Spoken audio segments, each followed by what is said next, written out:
Okay, we have one more good song. Always one more good song.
Said to me a time ago when I felt self-pity, he says, "So you want to play victim?"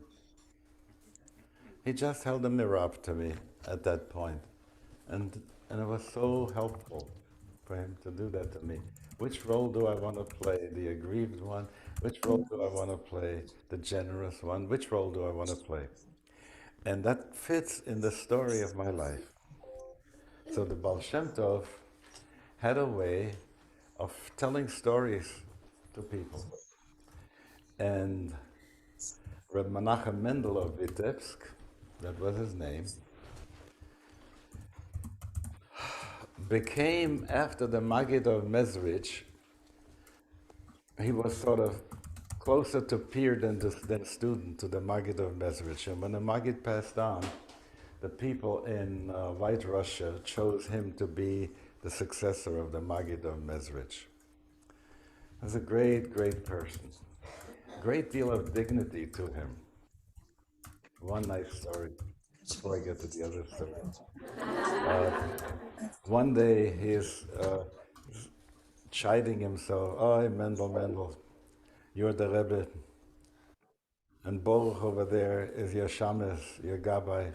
You know that he's a greater Jew, a deeper Jew than you are.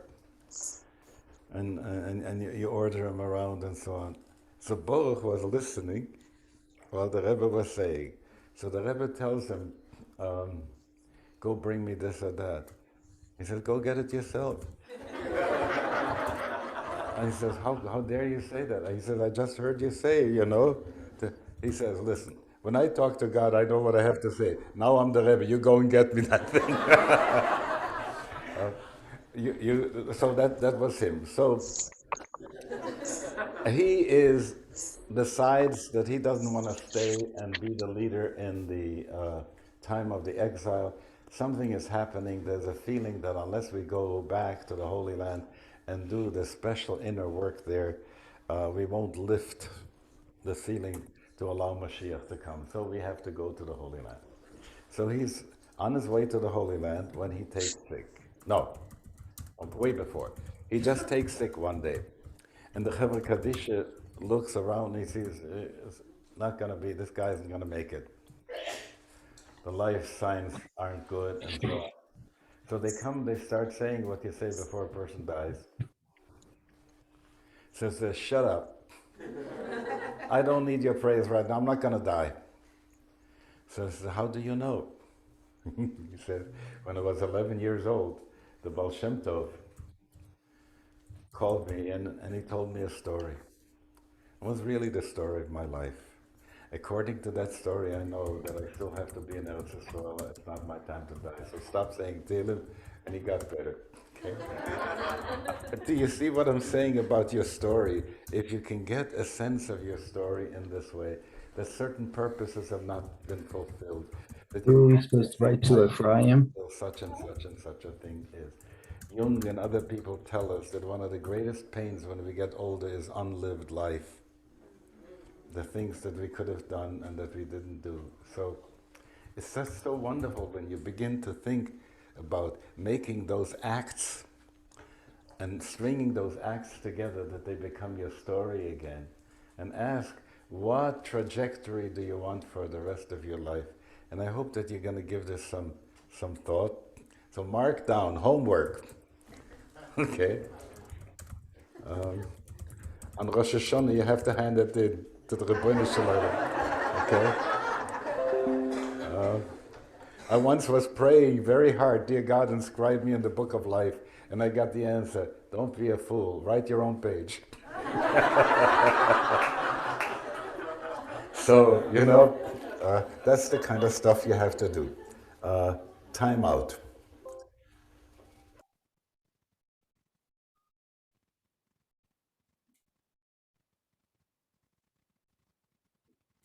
Again, my holy friend gave me permission to say a few more words, and it's a prayer, but it's half a story, half a prayer.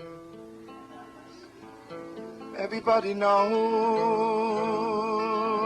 the first tragedy in the world, Cain and Abel, Cain and his brother Abel. Now the truth is, Cain never wanted to kill Abel. He just got angry at him. But he didn't know that there was such a thing as killing somebody. It's the truth. He didn't know. He didn't even know such a thing as dying. Now listen what the holy rabbis tell us. Abel fell to the ground. And Cain regretted already that he hit him. He fell to the ground next to his brother, and he began began to cry from one corner of the world to the other. And he said, my dear brother, my most precious brother, I'm begging you, please open your eyes. Please forgive me, I'm begging you a million times. Please come back and open your eyes. And our holy rabbis tell us that for 3 days,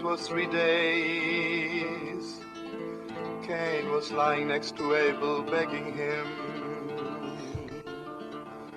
And our holy rabbis teach us that all of nature, the whole world was crying with him. And now, my most darling friends, on the great day, on the great we are waiting for, the most unbelievable thing will happen. All the Cains of the world will lie next to the Abels they killed, and they will begin to cry.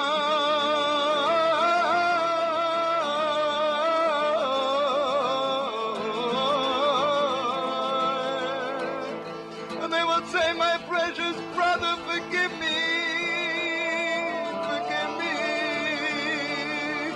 I am begging you, forgive me for being angry at you. I am begging you, come back. I am begging you, come back. So on the great day, the miracle will happen.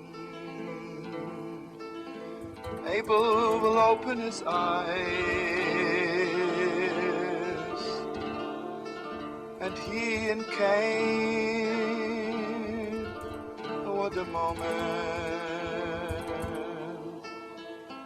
The world has not been privileged to feel the love between brother and brother, between one human being and the other. It will be on the day then Cain and Abel will begin to dance, and the whole world will join them, and all the creatures of the world will begin to dance. Let it be so. Let it be so. Let it be so. Let it be so. Let it be so.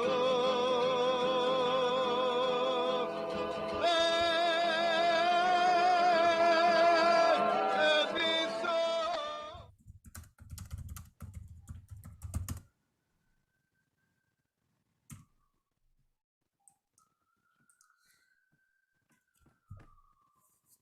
Hello. Rabbi Sam, Yes. Am I on? you are? Okay, great.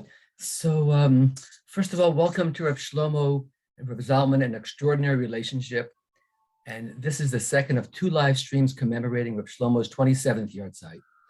Last week, we explored Rabbi Shlomo's early influences, and today we will be hearing different perspectives and accounts from students who studied with Rabbi Shlomo and Rabbi Zalman.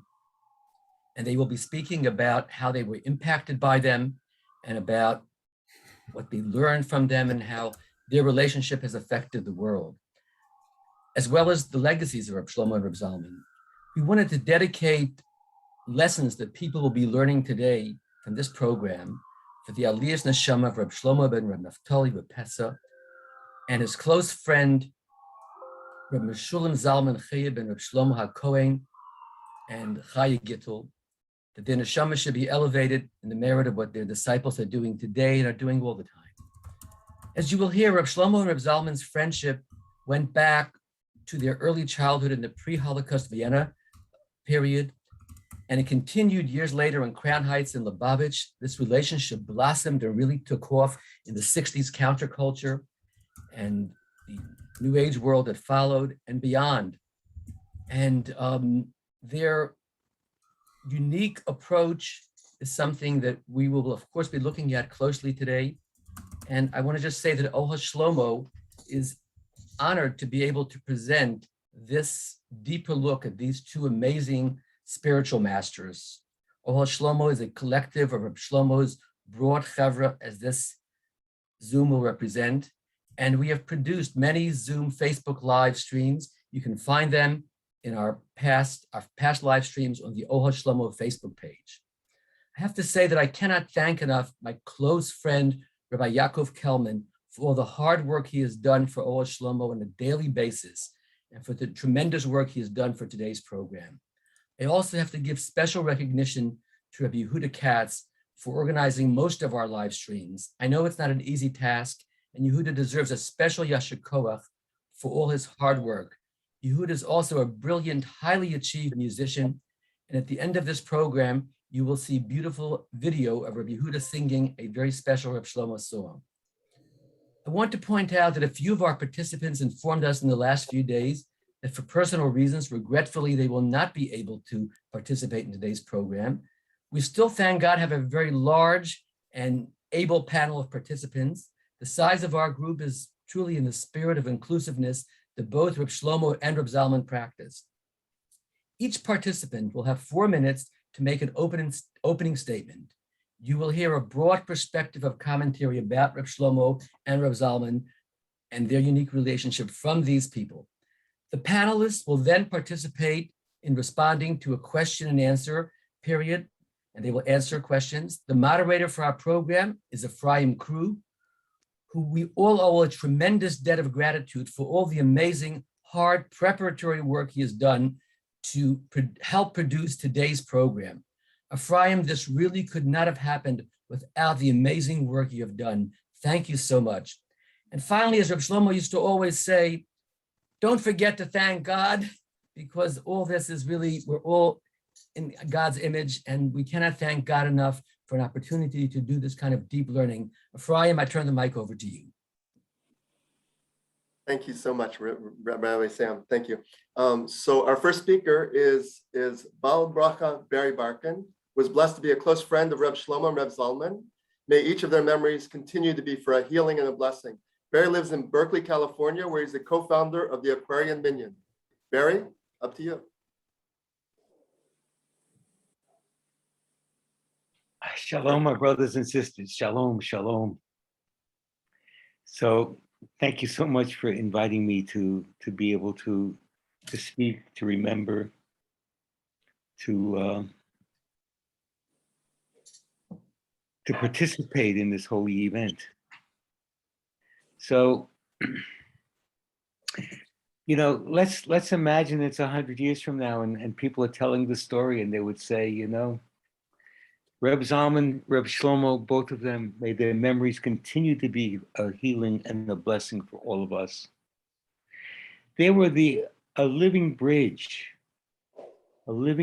between Eastern European Judaism and Eastern European Hasidic communities and the Woodstock generation. And to do this, they really pioneered new grounds.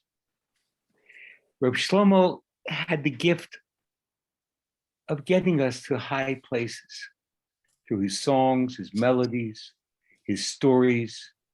He was a trance master. He put us into a trance so we could wake up. We could wake up at a time when so many of us were asleep, so many of us were deeply asleep. Reb Zalman taught us how to get there. He taught us what he would call the technology of spiritual elevation. So they were like inside out of each other. Reb Shlomo, bless his memory, he did what he called inreach, not just outreach, but inreach to the hearts of hundreds of thousands of people. And he brought people to a level of opening their hearts and their minds and their souls to who they are who they can be, and empowering people in such profound ways. Reb Shlomo of blessed memory, Reb Zalman of blessed memory, both of their memories are such a blessing in my own life. I have no idea who I would be or what I would be today had I not met each of them. So Reb Zalman built a movement. He consciously fashioned a Jewish renewal movement. And that movement was an expression of what it means to be a Hasidic Jew in these times. Called Neo-Hasidism by many, I think of it as Native American Hasidism, because the Hasidism of Eastern Europe was native to the Carpathian Mountains. And this Hasidism, this Native American Hasidism, is indigenous to this part of the world. So they were amazing. They were amazing in their ability to wake us up. I had the privilege of standing under the chuppah with Reb Zalman and Shlomo when Reb Zalman and Ilana got married. And I remember the kavod they paid each other. And I remember the words that Reb Shlomo used to address Reb Zalman. He Just said, a warning, you have 30 more seconds. my brother, my teacher, and my friend.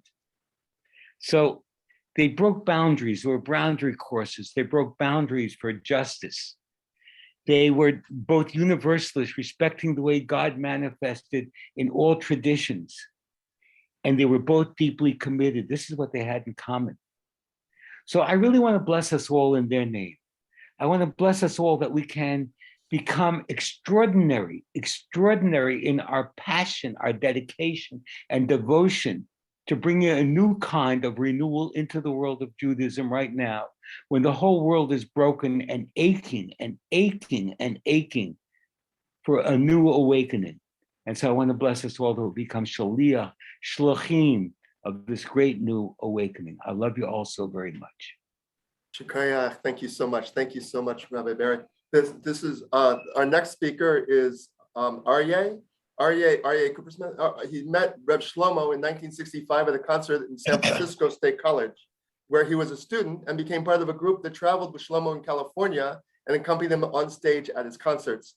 In 1968, he helped materialize Shlomo's dream of a house of love and prayer by renting the house that became the house. After moving in with his wife and with Elia and Miriam Sukkot, they began with Shlomo prompting them and magnifying the message, inviting the whole world to join them every Shabbos, and the rest is history. Reb Shlomo couldn't be at the house as often as he wanted, so he sent his best friend, Reb Zalman, to join them for Shabbaton. The young people at the house were very taken with Reb Zalman. Can you be our Rebbe too? Reb Aryeh asked. Shlomo is your Rebbe, Reb Zalman said. Think of me as an uncle.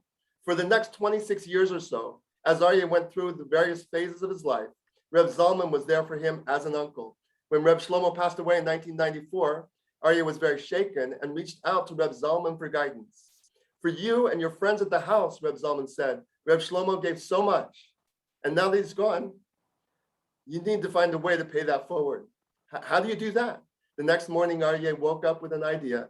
Maybe I can help tell the story. Some 17 years later, after many struggles, travels, interviews, thousands of pages of discarded writing, and with much feedback, guidance, and support from Reb Zalman along the way, Holy Beggars was published. Ladies and gentlemen, this is Reb Aryeh coming up.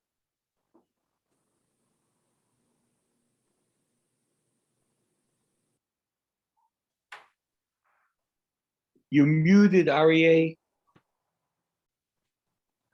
I mean, I used up my first 30 seconds. I just wanted to say thank you. Thank you, Reb Sam, Yaakov, Ephraim, Yehuda, and Brother Barry. When I had the great blessing of being able to help Shlomo actualize his dream of the House of Love and Prayer in '68 by renting a house and moving in, shortly after that, I got a phone call from Reb Shlomo, and he said, I can't be there this month, so I've invited my best friend, Zalman, Rabbi Zalman from Winnipeg, and he's going to fly and be with you. And so all of us were there, and Reb Zalman was there, and it was amazing because there were these ways in which he was kind of like Reb Shlomo. He looked a little bit like, and they had that kind of Chabad energy, but he was so different. Shlomo would sing beautiful songs and tell us about Moishelah the water carrier and all these Hasidic stories. Reb Zalman was talking to us about the four worlds and the 10 Sefirot, and about his dream of a community that he was calling B'nai Or, where everyone would support themselves by making talais and tefillin and writing Sefer Torahs. And I asked Reb Zalman, could you teach us some of that stuff? And he said, no, Shlomo is your Rebbe. I'm your uncle. And, the relationship, to be able to have the relationship with Reb Shlomo as Rebbe and Reb Zalman as uncle was, wow, it was amazing. And then so many years later, after Reb Shlomo had passed away, and I was just feeling torn apart, and I called Reb Zalman and I asked him for some guidance. And he said, you have to find a way to pay forward everything that you got from Reb Shlomo. And out of that came my, I could write the story. So I started writing the story of the House of Love. Reb Zalman was there for me all the way. He and Alana would read all of the chapters that I sent and would give me feedback. There was one where I was telling about that famous day, Yud Tet Kislev in 1949, when they were at 770 Eastern Parkway and they went in to see the Rebbe. And the Rebbe, Reb Yosef Yitzchak, said to them, you're going to be my shluchim. You've got to go out and reach the young Jews of the world. They're the souls of the 6 million. And they're the souls that are coming back. You got to reach out and bring them back. So, I type up the story. I send it to Reb Zalman. Reb Zalman writes back to me and says, no one's going to believe this, especially at Chabad. And I said, why not? He said, when they were drinking l'chaim to the Rebbe, you said they were toasting with schnapps. Anybody knows that they didn't drink schnapps, they drank vodka. Oh, okay. So I changed the schnapps to the vodka. And throughout the process of writing Holy Beggars, there were a lot of schnapses that I had to take out and a lot of vodkas that I had to put in. So for me, the story, Reb Shlomo, Reb Zalman, there's so much in my heart, so much in my soul, so much in my life, as are so many of you. Thank you.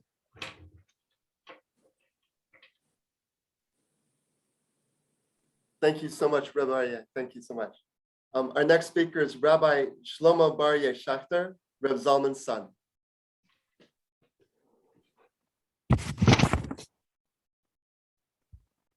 Shalom. So nice to be together with all of you. I really feel katanti mikol hachasadim v'kol ha'emet. So many wonderful people that I have memories of as a child, and so honored to be here, part of this holy chabura. I wanted to tell the story as I heard it from my Abba of when he and Shlomo first met. This would have been 1932 in Vienna. My grandfather, Reb Shlomo, was the Hasidic Shochet in Vienna. And it happened one day that he had a chicken that he had a shaila on. And he took it to all of the Rebbeim in Vienna, and nobody could paskin on this shaila. It was a suffik treifa, and nobody could answer what was the din. And everybody said, look, this is beyond my pay grade. You got to take it to Rav Carlebach in Baden. So Papa Shlomo took my father with him. He was 8 years old, and it took him on the train to Baden with the chicken in hand. They get there. Now at this point already, the value of the chicken is less than the value of the train tickets. But a shaila like this you don't get every day. It's such a good question that it's worth more than the chicken. So they go and they come to Baden to the Carlebach shul there. And my father recalls that there was a young boy, much better dressed than he, that was sitting outside of Carlebach's office. And while he's standing there a little bit shy because he doesn't know and he's not dressed as elegantly. And a little kid says, "Hi, I'm Shlomo. You want to play marbles?" And they sat and played marbles. This was their first encounter. I don't know what the psak on the chicken was, but what a soul, that this chicken must have been to bring them together. They were continued to be in touch in Vienna for a number of years, and then when they both had to run from the Nazis, they lost track of one another. Once they were in America, there was a simcha where there was a wedding between someone from Lakewood and someone from Lubavitch, and they saw one another for the first time in America, and they were so overjoyed to find one another. And my father said to Rabbi Shlomo, he said, "You got to come meet the Lubavitcher Rebbe." Right, there was still the Frierdiker Rebbe, Yosef Yitzchak, and he said, "You got to come meet him." And so he did. And Rabbi Shlomo's words about his first meeting with the Rebbe was, the Rebbe gave me a new heart, and all of a sudden I stopped caring about this Tosfos and that Rambam. I started caring about this Jew on the street and that Jew on the subway. That transformation is remarkable. But the two of them were, again, the shlichim. That it started way back, and they were friends before they were colleagues. Before they were Reb Shlomo and Reb Zalman, they were Shlomo and Zalman playing marbles. And I think that friendship was so strong. I remember at the other end of things, when Shlomo was nifter, I was 13 years old, and I came home from school, and I saw my father white as a ghost. I'd never seen him like this, and it scared me immediately. And I just said to him, "Abba, what's happened? What's wrong?" And he just said, "My friend Shlomo died."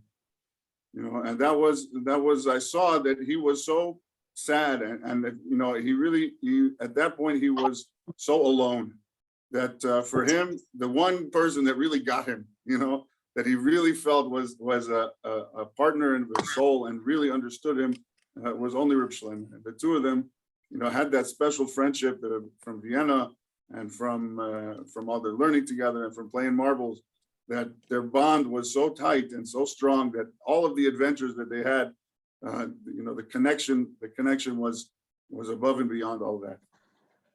Holy Rabbi, my apologies, I did not give you a 30-second warning. If you want to take a few more seconds to finish up, please. No, just such a bracha to be here and to celebrate them together. That Halavai, we should all have friends of this caliber. Amen, amen, amen, amen. Thank you so much. Thank you so much, Reb Arya. Our next speaker does not need an introduction. Everybody knows Leon Olnek. What? Leon? Yes. Can everybody hear me? Yes. So it is such an honor to be on this remind me again stream. when I sign in downstairs. What do I do? Do you remember? I wrote it down.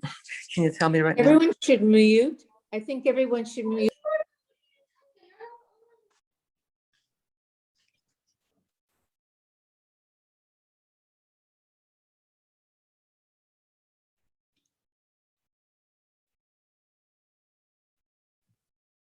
Can't hear the. But not you, Leon. You should unmute. That's good. So as I said, it's such an honor to see all these holy faces. There's so many stories about Reb Shlomo, Reb Zalman, and the main thing that I think of is they gave me life. They gave me life, and a life. Met them in the mid-1970s, both of them. And from there, the stories go on and on.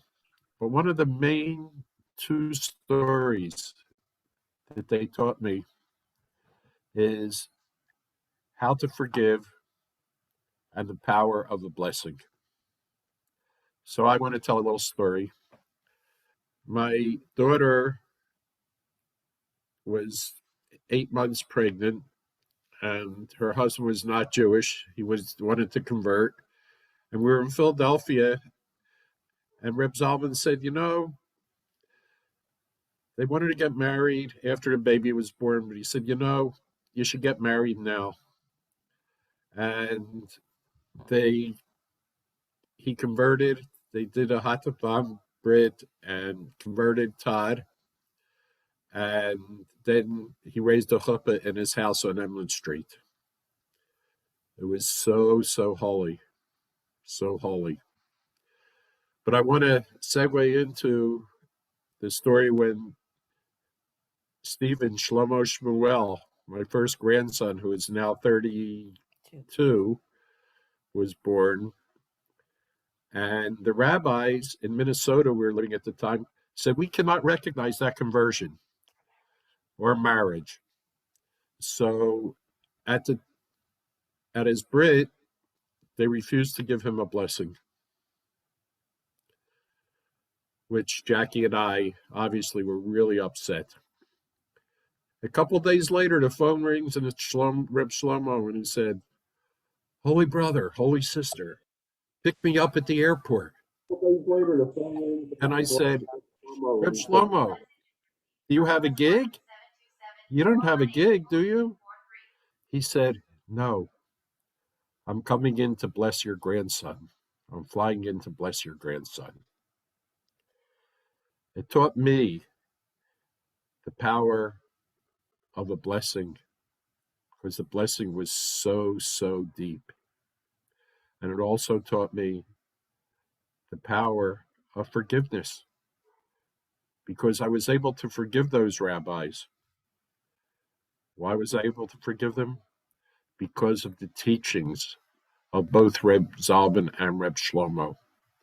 Because right after that, it was Sukkot, and we sat under the sukkah, and we had Sheva Brachot for my daughter and her husband in the sukkah. And they joined in over the phone to offer Sheva Brachot. So to this day, like I said, compassion, open-heartedness, and the power of bringing down a bracha, and how special it is when he flew in on his own time to bless my grandson, who to this day is a total, total blessing to both Jackie and I. You could say, may their memory be for a blessing, and their memory is always in my heart because they are both in my heart. And I know my holy wife, Jackie, is next, so I will just pass the computer to her. And just a bracha that we should all take their teachings, their spirit, their way of bringing the Shefa into us, and pass it to all the future generations, because they need it.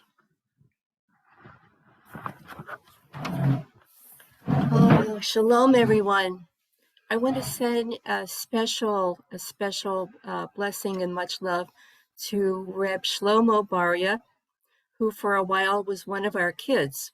Leon and I have had assorted young people stay with us, and Shlomo was at the top of the heap favorites. He was with us when our children were very young. So Reb Zalman blessed us in many ways, and that was one special blessing, having Shlomo, who was then Baria, with us for that year when he was about 15 years old. So, mwah, love you. Reb Shlomo and Reb Zalman, they saw us. Leon and I were not scholars, and we didn't have a Jewish education. We were seekers, but somehow they saw us. And I remember specifically one encounter with Reb Shlomo, and he said, "Holy sister, you are the holiest woman in the world." And he was looking at me. And I said, "Reb Shlomo, you say that to everybody," as if it didn't matter that he was saying this. And he said, "Holy sister," as he's looking so deeply into my eyes, he had the most beautiful eyes. He said, "I'm speaking to you right now." And so he saw people, he saw the potential, he saw the connection that could be made to the Holy One. And he was able to enliven that connection for so many of us. And I'm so appreciative of us. And and Zalman, oh my gosh, he taught us about everything. And again, we weren't Torah scholars, and he treated us with such kavod and such love and such friendship. So I'm always grateful. I would just tell one short story. We were once in a deli with Reb Shlomo having breakfast, and a baker came in and started schnoring off of plates of people that had left their food. And the owner of the deli said, "Get out of here, never come in here again." He started yelling.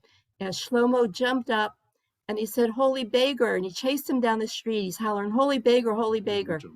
And we jumped up after Shlomo running down the street. And he finally caught up with this guy and he said, "I want you to know, not all Jews are like that." And he emptied his pockets. He turned his pockets inside out. I suspect he did that a lot. And he said, "Take my money. You should never have to beg for food. Here's my card, and call me whenever you need to speak to somebody. I want you to know I am there for you." And the guy walked away, and then he turned around to Leon and to me, and he said, "Could you do me a little favor? I need some cab fare to get back to my apartment." So that was, because he had given all his money to the holy beggar. So that was such a beautiful story because he was able to give kavod to everybody. That holy beggar was as holy and as special as any great Torah scholar. And the other thing I loved about them both is they were just so funny. They had the most wonderful sense of humor. They were serious and deep, but oh my goodness, could we laugh with them? I don't even know. What else can I say?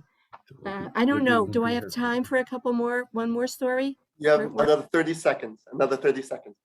Okay, so I just want to say they enlivened me. Zalman started off my career as a Judaic artist, for which I'm grateful for the rest of my life. He enlivened our children, and through that, our grandchildren. We now have 10 grandchildren. And all of that trickles down to everyone around us. Lan and I have to leave shortly for a 50th anniversary of our local shul, and we were able, through them, to enliven that celebration. So to this day, to this hour, their influence continues. Thank you all of you for making this happen. Much love. Thank you so much. Thank you so much. Awesome, both of you. Thank you. Our next speaker is Yehudas Fishman. Yehudas Fishman has been teaching Torah and Hasidic philosophy to people of all ages and backgrounds for over 50 years, both on the East Coast and out west. For 6 years, she has been the spiritual director of Congregation Eish Kodesh in Boulder, Colorado, and continues to teach and counsel both children and adults in Boulder and Denver. Her qualities of erudition, relevance, sensitivity, and humor endear her to a broad spectrum of multi-generational students, including me. She is also a 2012 Boulder recipient of Grinspoon Steinhardt Award of Jewish Educator of the Year, and 2014, she became Maggid as well. So now she is known as M&M Mora Magida. Hello. Thank you so much, everybody. It's such an honor and a pleasure to be here. My closest high school friend just passed away. His message in my yearbook was to spread Hasidus throughout the world. I could not have done so without the models of Shlomo and Zalman. I met the two of them in my youth separately and both in a unique way. And a little later together and in different ways, they changed my life forever. Shlomo first, when I was in high school, he came to Brookline High to give a Purim concert. One minute I was watching him sing Teshuatom, a song he had just composed, and the next thing I knew, I recall I was running through the airport carrying his guitar. Next, I met Zalman around 7 years later in a Sukkot minyan in Worcester, Massachusetts. He looked at me with my own esrog and lulav from over the mechitza, and I looked at him with his rainbow talit over the other side, and it was an immediate connection. We continued a mail correspondence till over 40 years later when I moved to Boulder, Colorado. He actually was the one who picked me up from the bus station. The first time I met both of them was in my 40s at the Ruach retreat, where both were featured and where I met some of you. I have special memories too regarding the passing of each. The Ruach before Shlomo passed, he rushed into a campsite a few minutes before Shabbos, banging on my cabin door, shouting, let me in, I have to take a shower. I shouted back, Shlomo, this year, you are not in the cabin named Yerushalayim. You're in Gan Eden. And a few weeks before Reb Zalman left the world, he called a meeting with the members of Chaver, the Boulder rabbinic group. And as we sat around in a circle, he gave each one an individual blessing. But when it came to me, he just started to cry. Those tears touched my soul more than any words could do. Now I'll compare and contrast them a bit. Shlomo could sing, play, and tell stories for hours through the night. He would light a candle for Havdalah, and it would rarely last till the final Hamavdil ben Kodesh L'chol. Zalman was super prompt and regarded his time with unflagging discipline. Shlomo would inevitably be late with a recurring explanation. No, so Mashiach is also late. I could feel their souls intertwined even when they disagreed. They both drank from each other's breitkeit and joie de vivre. Shlomo seemed to focus more than Zalman in Hamavdil modalities. Zalman may have been stronger in expanding Kiddush type applications. Shlomo's forte was music, but the length and breadth of his Chassidus was mind-blowing. Zalman also loved music of many traditions, but his knowledge of Chassidus was so deep and expansive that it was able to embrace the latest models of modern technology and parallels to other cultures and traditions. Torah, Avoda, and Gemilos Chasadim, they both shined in all three areas and with a delicious sense of humor. They especially had an incredible shefa of Avas Yisrael. I think that's what I try to absorb and take in from both of them. Shlomo would give away his last cent to someone in need. Zalman too would spend inordinate time and money for somebody who needed help. The openness of the 60s was their heritage. Both were absorbed into that openness in different ways, but both poured in their love of God, Israel, and Torah onto the plane of the post-Holocaust Jewish world and changed its map for all times. And both, I believe, like Rabbi Sachs and Rabbi Steinsaltz, got their spiritual nourishment and sacred fire from the Lubavitcher Rebbe. I'm sure they're all farbrengi now, learning, davening, and singing their souls out in the heavenly yeshiva. Zalman is saying, "Nu, where is he already?" And Shlomo is saying, "Nu, he should be on time." And of course, they are talking about Mashiach, Be'ita Achishena, and it's time I will hasten. And they will insistently take front row seats in the Air Force One that's on its way to bring more light, Torah, and music to a needy world. Thank you all. Awesome, awesome. Thank you so much. Thank you. Mishkrat. Our next speaker is Bruce Buzzy Ginsburg, given the name Hashir v'Hasheva by Reb Shlomo. Met Shlomo in 1977 and played many concerts with him from that year until Reb Shlomo left this world. He was a frequent visitor to the Moshav and a longtime member of the Carlebach Shul in New York, who served on its board of trustees for several years at Reb Shlomo's request. He helped produce an event at the Moshav in which Reb Shlomo and Reb Zalman were key participants and was fortunate to spend quality time with both of these extraordinary teachers and friends. Hello, friends, all around the world. How blessed were we to have these two Gedolim in our lives. And, you know, all the only thing we have in common, all of us who are speaking, is that we all knew these amazing people. And if you didn't, you have the next best thing to hear from people who knew them. But these men will live on in history. The work they did, the influence they had over so many of our lives will live on. And it's amazing that so many of us are still here 27 years later to talk about it and to give over some of the influence that these people had. You know, I in thinking about what they meant to us and the things that they had in common, both of them, yes, they had, as was previously mentioned, a tremendous sense of humor.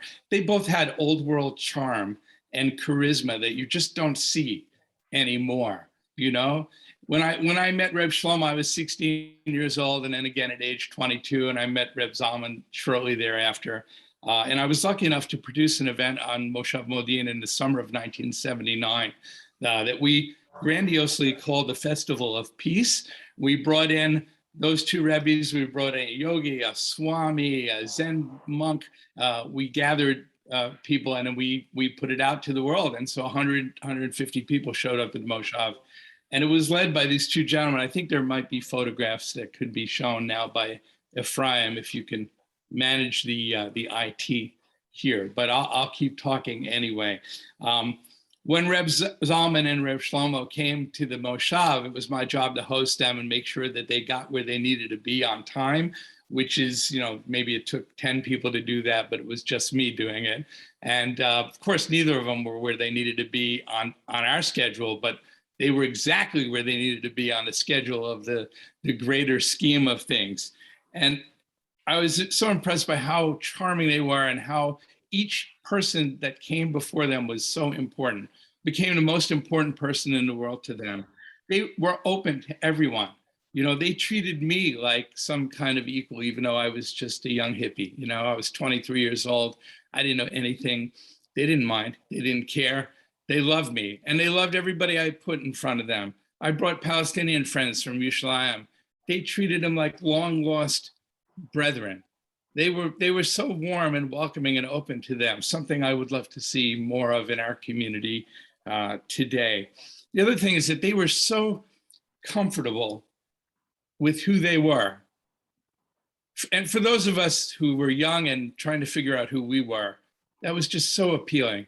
It was just so attractive and so wonderful. And they could accept anyone for who they were. And there was no judgment, no criticism, just love and appreciation. And again, I think that's something that we don't see enough of in our community and in our world today. But when I try to be that way in my life, I know exactly where I got that. I got that from Reb Zalman. I got that from Reb Shlomo. I got a combination of heart and mind and soul that, again, I wish we had more of. And what we have in our lives, a lot of it comes from these two amazing, amazing beings. Years later, I heard the word bromance for the first time. And when I heard that word, that's who I thought of. I thought of Reb Zalman and Reb Shlomo, because together they were mischievous, they were funny, they were sweet like sugar, and they were brothers, right? There was a romance there that was just so exquisite and so sweet to be around. I guess we're not going to see those photos, but yeah? You have 30 more seconds. I have 30 more seconds. So to condense a whole world into 30 seconds, I would just say that the blessing of who they were and who they were to me and to us stays with us for our entire lives. And I'm spending my entire life trying to be as good as they were to other people and falling way short, I might add. But we will continue to try. I want to bless everyone on this call and all my friends who I haven't seen in so many years. And thank you for letting me be a part of this. Thank you, Ephraim, Sammy, and Yaakov. Yes, you can. And please chat me about the pictures and we can show them later in the program. Thank you. Sure. Our next speaker is Judy Broad, also known as Yehudi Rezel Sukat Shalem. Many of you have known her husband, Shalom Zatzal, who had important things to do in other worlds and left this one about 4 years ago. They live in Naklaot area of Yerushalayim, Ir HaKodesh, Baruch Hashem. Already for a little over 27 years, they have children, grandchildren, and great-grandchildren living in Eretz Yisrael.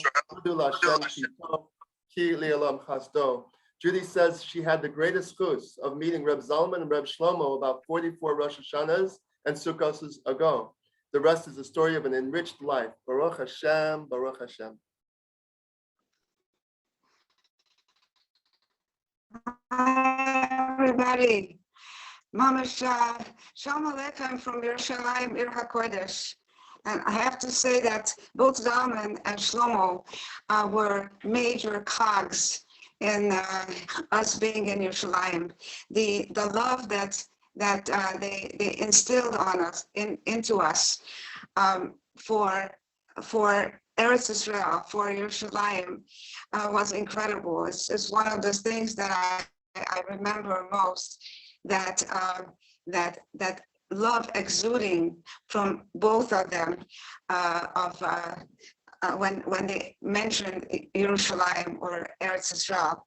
I also want to tell you that it wasn't like that all the time, although Hashem did give me this huge gift, a little bit of a different story, but yes, had the privilege and at Shlomo's house. Those are stories by themselves, so come some other time and I'll tell you all about it.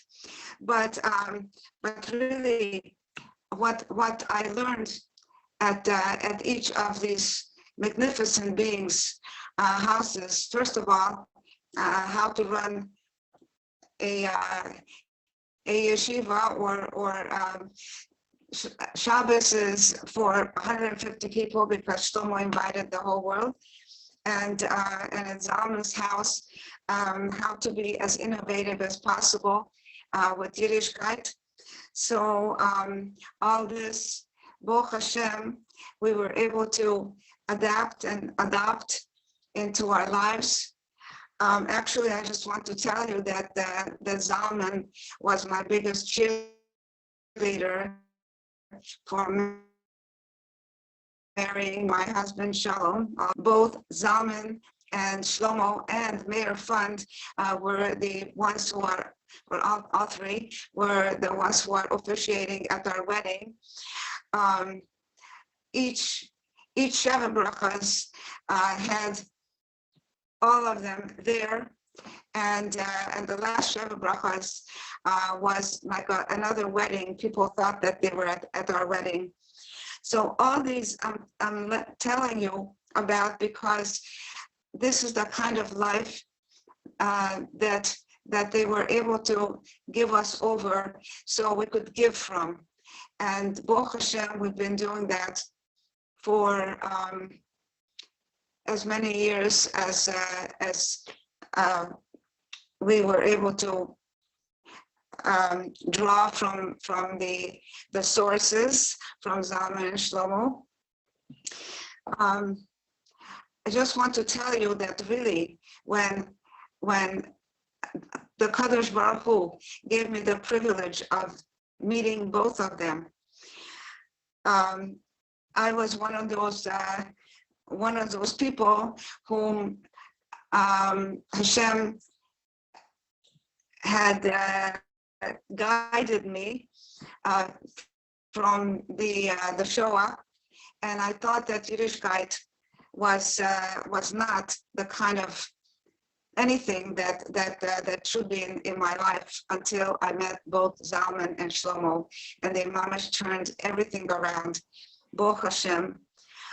They showed me not only what it is to be learning about Yiddishkeit, but learning how to be with Hashem and how to be with people the way that both of them were able to relate with each other. So I don't know how much more time I have. Robertson, Judy, you just ran out of time. Thank you. Okay, so I just want to invite everyone to come and learn with us, and let's continue the legacy that was gifted to us. Love you, everyone. Good Shabbos, good Yom Thank you so Tov. much. Good Shabbos, good Yom Tov, good Shabbos, good Yom Tov. Thank you so much. Our next speakers are Shana and Reb Yitz husbands Henken, are blessed to be students of both Reb Shlomo Zatzal and Reb Zalman Zatzal since the mid-1970s. Based in Eugene, Oregon, Shana is a Judaic artist, writer, spiritual director, and community organizer of many Jewish retreats and spiritual events which featured these two Rebbes. Reb Yitz You're originally from Pittsburgh as a musician, cellist, rabbi, and chazan. He received Bal Tefillah smicha from Reb Shlomo, rabbinic smicha from Reb Zalman, and cantorial ordination from the Conservative Cantors Assembly. He is currently Rabbi Emeritus of Temple Beth Israel in Eugene, Oregon, where he served for over 40 years. Together, Shana and Yitz developed a Jewish moshav in Oregon in the 1980s, have been active participants and leaders in the Jewish renewal movement for 45 years.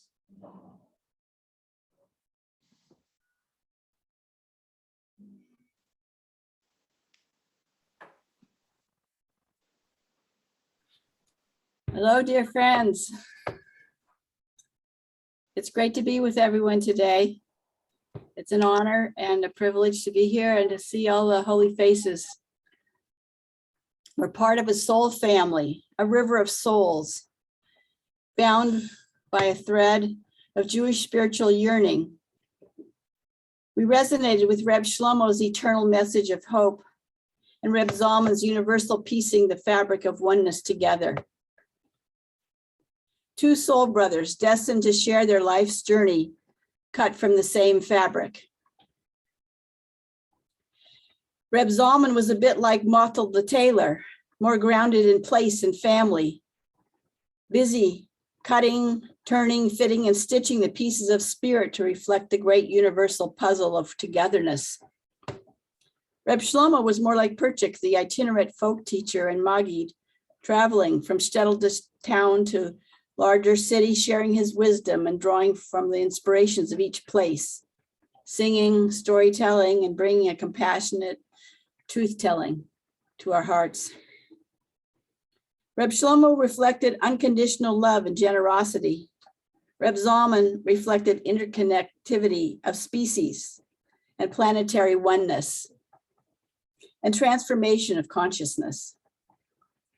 Through stories, music, lectures, we all benefited from their holiness. Over the years, our Hevra has shared something so precious, so special, so holy, and being here together and seeing your faces, I so appreciate the depth of gifts that the two Rebbes have gifted us. It's our friendship, like theirs. Our friendships echo theirs, interweaving our spiritual lives over decades. And our community is boundless, without walls. At this unique time where technology has let us be bonded across distance in miles, not distance in heart. I wanted to share, as we can't really plan what we're sharing, you started this event with this beautiful filming of the World Symposium on Humanity that Yitz and I attended in 1976. We were there with Reb Shlomo telling the tale of Cain and Abel. We were there the whole week, and that's when I met Reb Shlomo that week in the depths of spirituality. There were 12 different religions present with speakers, and Reb Shlomo spent time with the Native American, with the First Nations peoples that week. And he was the one who brought together the entire community, telling that story and leading Havdalah and lifting the spirits so high for that room of 2,000 people. He became my Rebbe that night. And Reb Zalman I met in my living room as he came to lead a Shabbaton retreat, and I'd offered my home. And the first thing he did when he walked in was he said, "Can I use your phone? I need to call Reb Shlomo before Shabbos." So in that meeting, we saw the depth of their sharing. Over time, all the other speakers have shared the remarkable abilities and pathways. This year, something unique happened. For Shabbat, the 16th of Heshvan occurred the same day as the Torah portion of the shooting of the Tree of Life in Pittsburgh. And Yitz is going to share a little bit about that in a few minutes. But no doubt Reb Shlomo and Reb Zalman are comforting the souls of those whose yortzeits coincide at this time. So as we are here together, I want to take this opportunity with Hevra, as we're honoring the friendship and memory of our holy Rebbes, make space for a healing prayer for us to also offer up for our dear friends who are struggling with health and well-being, some of whom couldn't be with us here today, but would in their hearts love to be sharing, that they may be nourished and replenished and return to wholeness in the merit of our holy teachers. Amen. Amen. I don't know how my timing is going. Can somebody give me a little reflection on? You're good. You've used up your time. You're good. Okay. I'm sorry. So Rabbi Yitz, you want to continue? Yes. Shauna mentioned what was the massacre in Pittsburgh at Squirrel Hill at the Tree of Life Synagogue. I happened to have led services there that Erev Shabbat, and in the morning, the shooting took place. And so 11 souls were taken from this world. And I know that Reb Shlomo and Reb Zalman's hearts would break for the loss of those lives in such a horrible way. I wanted to sing Shomer Yisrael, first of all, because it wouldn't be a real Shlomo and Zalman gathering if we didn't do some singing. So we need a little bit of a nigun. And secondly, because Shomer Yisrael, guardian of Israel, guard the remnant of Israel, and let not Israel perish, who declare Shema Yisrael. Shomer, Shomer Yisrael. Shomer, Shomer Yisrael. Shemor Sherit Yisrael. Shemor Sherit Yisrael. Val Yovad, Val Yovad, Val Yovad Yisrael. Haomrim Shema Yisrael.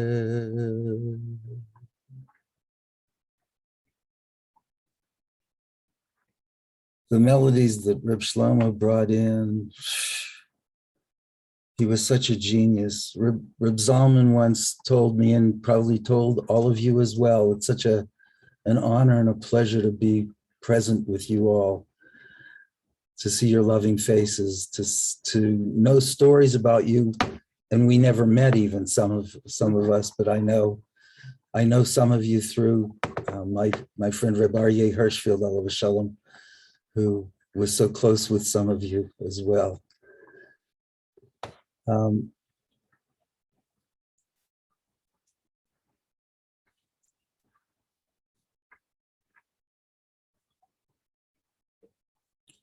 Reb Zalman said that, and you could hear it when he was davening at that World Symposium, you could hear how his voice could fly everywhere, where the Ruach HaKodesh would take his voice. It would go to such heights, such beauty. And Reb Zalman said that Shlomo wanted people to be able to sing with him. So he would contract all of that beautiful energy into these melodies that are essentially some of the melodies are incredibly pure and simple. Da da da da da da da da da. So simple and so beautiful. 30 more seconds. 30 more seconds. Oy, oy, oy.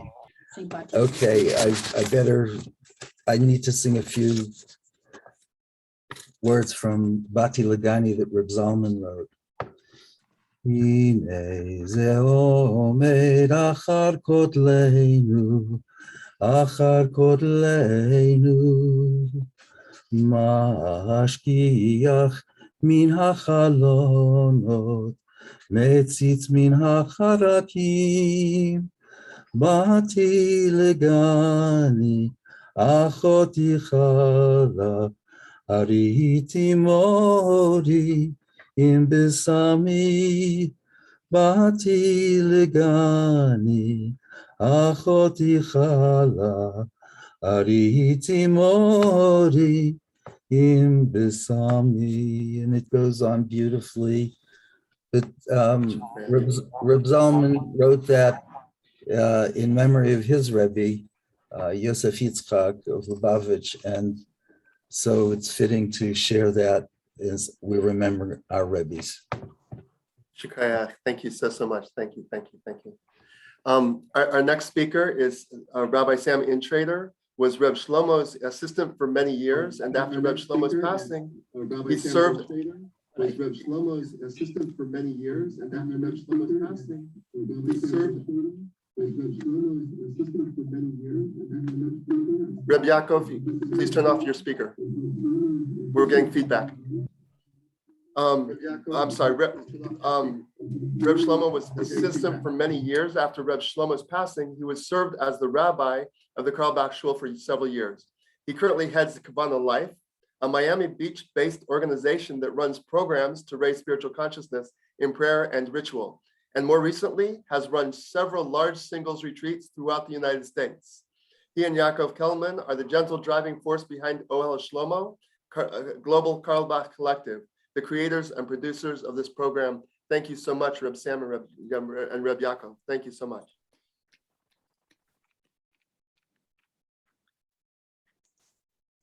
Unmute, Sammy.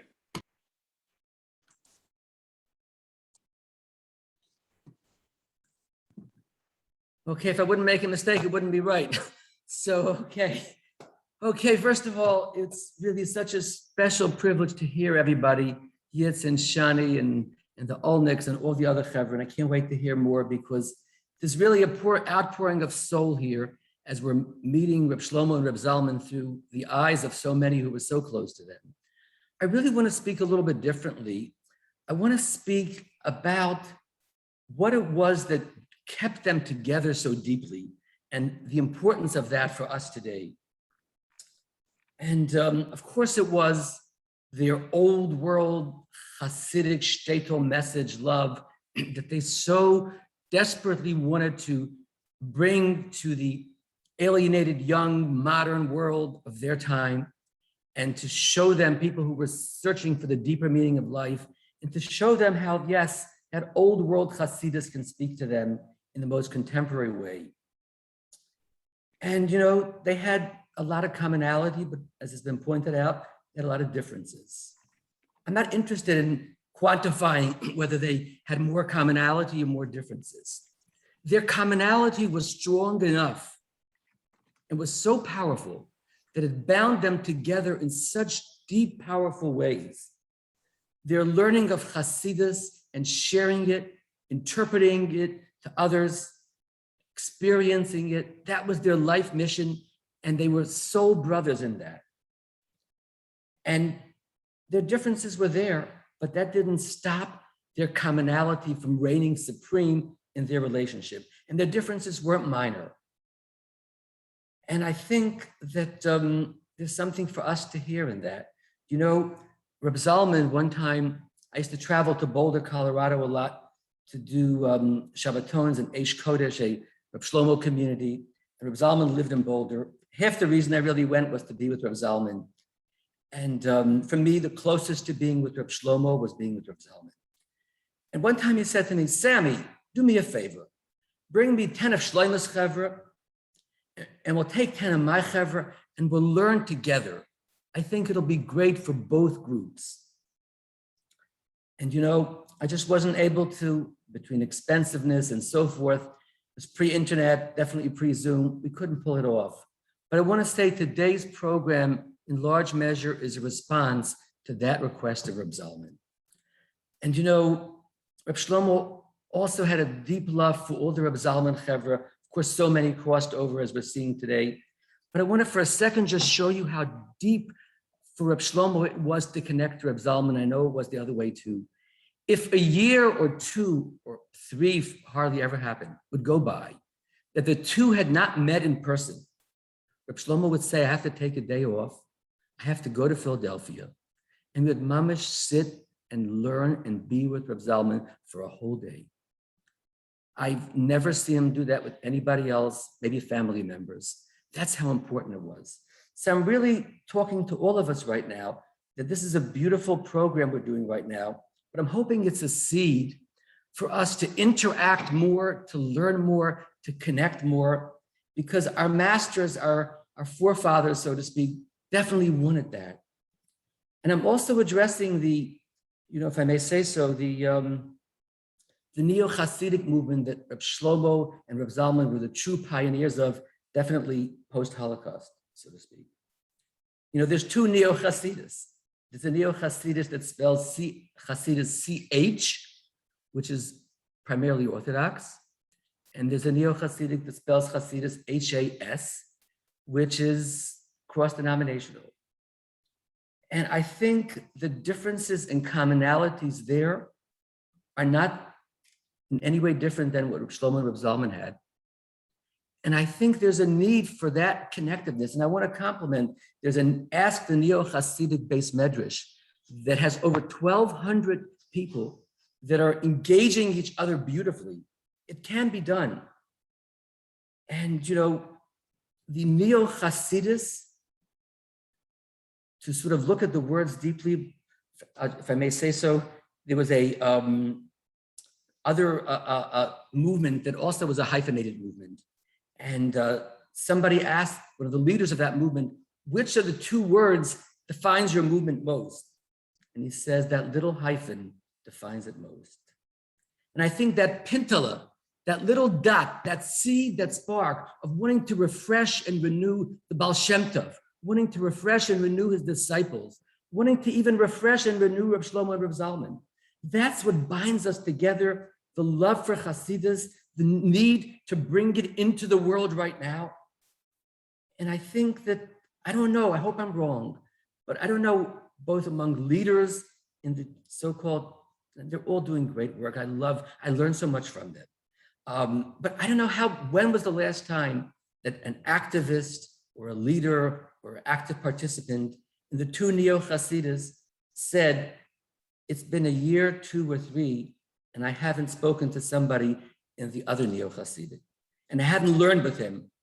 I think the greatest tribute we can offer to our Rebbes, the tremendous love that so infused all of them, both of them, is for these groups to learn together. My friends, this is a model for what Yiddishkeit needs, to show that where there is commonality, it can overcome all the divisiveness and all the divisions. That's the love that they were about, and not just for the Jewish world. The whole world needs that message. Thank you so much. May we all act together to bring it about. Thank you. Thank you. Thank you. Our next speaker is Rabbi Yaakov Kelman. And Rabbi Yaakov Kelman and his wife Lisa live in Albany, New York, where he maintains sizable organic gardens and works to build positive relationships between Jews, Christians, and Muslims. Ordained by Reb Shlomo, he is liaison from the New York Board of Rabbis to the New York State Department of Corrections, where he has served as chaplain for over 3 decades. For over 4 years, he has partnered with Reb Sam and Trader to bring expanded vision and new realities of the legacy of Reb Shlomo, primarily through the Ohel Shlomo Global Carlebach Collective that has produced today's live stream. Rabbi Yaakov. Hi, good afternoon, good evening. It's an honor to be here with everybody. I don't really feel so capable of being in this particular position, because really Reb Shlomo I knew very well, but Reb Zalman I only met once, although I heard him speak at different times. Reb Zalman I met once because he spent the Shabbos in our house, a Shabbos that brought us to the Shtibel on Friday night and to a New Age retreat on Shabbos morning. These were complex people. They were not simple, both Reb Zalman and Reb Shlomo. I remember learning with Reb Shlomo on, I think it was at the Moshav. He brought out a sefer. We learned, nobody understood the questions he was asking. I remember learning Shabbos morning with Reb Zalman, Abter Chasidus from the Sefer Ohav Yisrael. He was clear as a bell. There was never any learning I've done that was any more clear than Reb Zalman. But they had such affection for each other. You could hear them say it, speak it, and live it. Such esteem, such intimacy, such trust for each other. But they were not the same, and that's in essence what made it beautiful. They came out of a generation of yearning, a generation of brokenness. They spoke to a generation that didn't know what to do, that didn't know where to turn, that didn't know how to be. The depth of their connection with Torah, each one of them, is not something that I can fathom. Shlomo Zalman seemed to plume worlds, many worlds, including Torah. And Shlomo knew that Torah spoke of all those worlds, that everything was contained in Torah. They understood simplicity, they understood sincerity, and most important, perhaps to so many, they believed in all of us. And they knew that their job in the world is not to make us into them, but to help each one of us to maximize our potential. Their Rebbes, as Rebbes, they left Hasidim all over the world. Their impact all over the world is felt in places that we don't even understand why the impact reached there. Tzaddikim are not perfect. Tzaddikim were not meant to be perfect. Tshuva was created before the world. And for those of us who see a paradox in the two teachers and the two different paths, which are not so different, but seem so different at times, we have to learn, our job is to learn to embrace that paradox and to celebrate the blessings that we had for all these years of having Reb Shlomo and Reb Zalman being a part of our lives. And thank you so much for allowing me to say a few nice words. Thank you so much, Rabbi Yaakov. Thank you so much. Our next speaker, again, does not need an introduction. Rabbi and Professor Shaul Magid. Thank you very much, and thank you for inviting me to speak. So I want to touch on a couple of issues that have not been touched on, but in some ways overlap. And the two issues that I want to touch on in thinking about Shlomo and Zalman and their relationship is, the first is the Shoah, and the second is Menachem and Tushnishin of Lubavitch. And the way in which I think that Shlomo and Zalman's visions are two aberrant iterations of the vision of the Lubavitcher Rebbe. That's where they kind of begin their careers in that famous Hanukkah party in 1948 at Paradise University. I'm gonna buy that. I think that here's the big difference that I understand between them. Shlomo understood very deeply that the Shoah broke the back of the Jewish people. Zalman understood very deeply that the Shoah broke the back of Judaism. And I think that both of their careers, in some sense, are attempts to reconstitute that brokenness. So Shlomo, ultimately, what Shlomo cared about was Jews. It's not that he didn't care about Judaism, not that he didn't care about halacha, but he cared about Jews. He was the itinerant version of Polish Hasidism. Zalman, although he also cared about Jews, Zalman wanted to reconstruct and rebuild a different kind of Judaism. So, for example, Zalman is more in the model of the Maggid and the institution builders and Chabad, whereas Shlomo is more in the model of the itinerant Polish and Ukrainian preachers, right? He comes in, he goes very fast, and he leaves. And he inspires you, and then whatever you do with that inspiration, from his perspective, is okay. You become frum, you don't become frum, you do this, you do that. It's about basically turning the switch back on the Jewish people. Zalman, on the other hand, was really interested in constructing a very different kind of Jewish vision, what he called a paradigm shift. And it's, in a certain way, that was the way that he understood the Ramash's the Ramash's vision. So, for example, Shlomo goes his famous trip to Poland in the 1980s and then to Berlin, right? He's not only trying to reconstitute Jewish self-consciousness, he wants to tell the rest of the world, he wants to tell the non-Jewish world in Berlin, in Warsaw, in Krakow, you know, there's something that you really missed about the Jews. There's something beautiful about the Jews, and I'm going to tell you what it is, I'm going to show you what it is. Zalman, on the other hand, he wants Judaism to become open to other religions. He wants to incorporate Sufi practice. He wants to incorporate Dicher, Sufi Dicher. He wants to incorporate sweat lodges. In other words, he wants to bring Judaism to the world in a way, to make Judaism a global religion. I don't think Shlomo really cared about that. Shlomo wanted to tell the world that there's something beautiful about the Jews. He wanted to tell the world that they made a mistake. It's very interesting. I think it's a really deep teaching.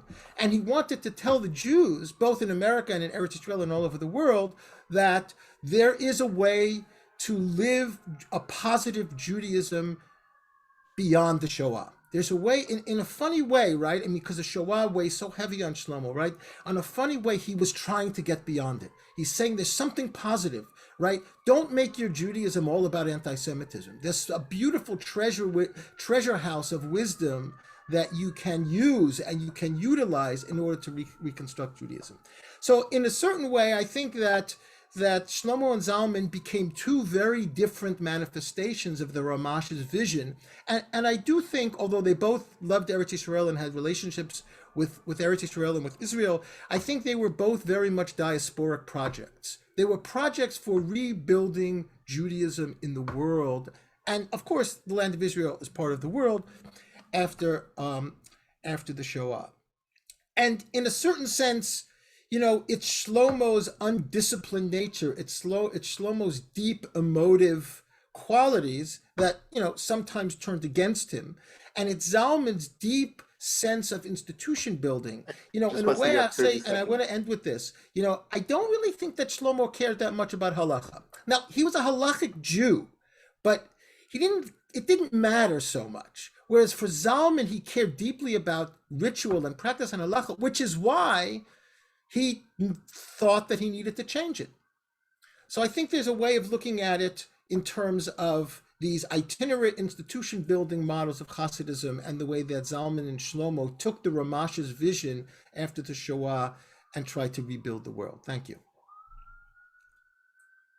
Awesome. Yeshikar. Thank you so much.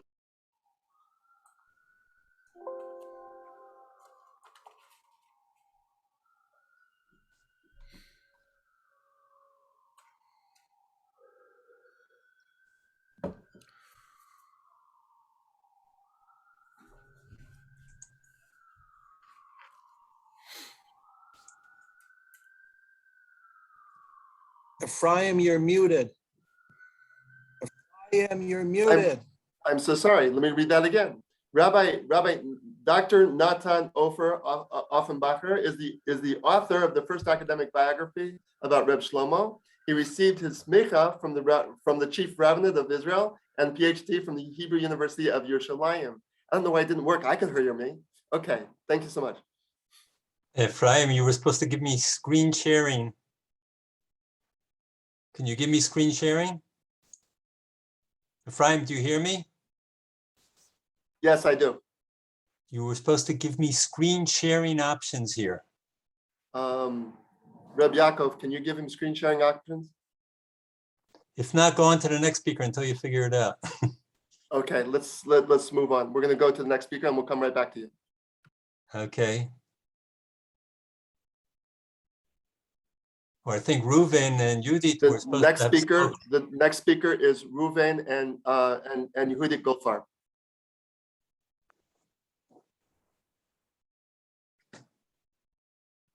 Sorry, Reuven Goldfarb and Yehudit. If you have trouble giving me screen sharing, just make me co-host. Okay, you can hear me now, I think. Yes, good. He's going to introduce you. He's going to introduce me, the Seder. Go for it. I don't know. Ephraim there? Ephraim? My apologies. Yehuda first met Zalman in 1961 at Brandeis Camp Institute, where he introduced her to Hasidic teaching. In 1974, she helped found the Aquarian Minyan after a month-long learning with Zalman on the Tanya, which culminated in the Farbrengen with both Zalman and Shlomo teaching. From that time on, they were two of the most important influences on her spiritual journey. In 1987, at Zalman's first weekend retreat of his mystery school, during which he focused on the Baal Shem Tov, Yehudi began to channel a series of movements embodying the Hebrew letters that evolved into the Otiyot Chayot, a meditative movement form for healing and renewal, which she incorporated into college-level courses. She was then teaching, comparing Jewish mysticism with Chinese philosophy. For the past 5 years, she's been teaching Reb Shlomo's commentary on the weekly parshas of Svat and in Svat and online. Thank you so much. Thank you. So the last time I saw Reb Zalman was at the Shavuos retreat before he passed on. And I asked myself, was there anything I wanted from him or wanted to share with him? And that I should do it now because I knew the time was close and I didn't know how close. And in preparation for going there, I gave him a book that I had written about the two Torahs that the Aquarian Minyan had acquired that are very ancient, over 500-year-old Torahs. And I had heard them speaking in some form and had written some stories, and he was very interested. It took me 5 or 6 years to write it down and type it so I could give it to him, because I knew in some place in my heart when I fulfilled that promise to him, that would be a sign for me that he was going to pass on soon. And the main thing when we see each other had been, do you remember back 50 years ago or more, in 1961, when we first met at Brandeis Camp Institute, now Brandeis Bardin Institute. And when I look at my diaries from that time, it was the week I began to believe in God. Literally, the beginning of the week, I was a month-long Jewish learning there, and I was tuned into Shabbos. I'll take Shabbos home with me. That I want to take home. But God, I don't know about yet. And after the week with Zalman, he took us up the mountain to blow a horn called a shofar. It was obviously the first of Elul. And by that time, I was having conversations with God and walking the mountain, conversing with God. And the turning point for me was him singing a nigun.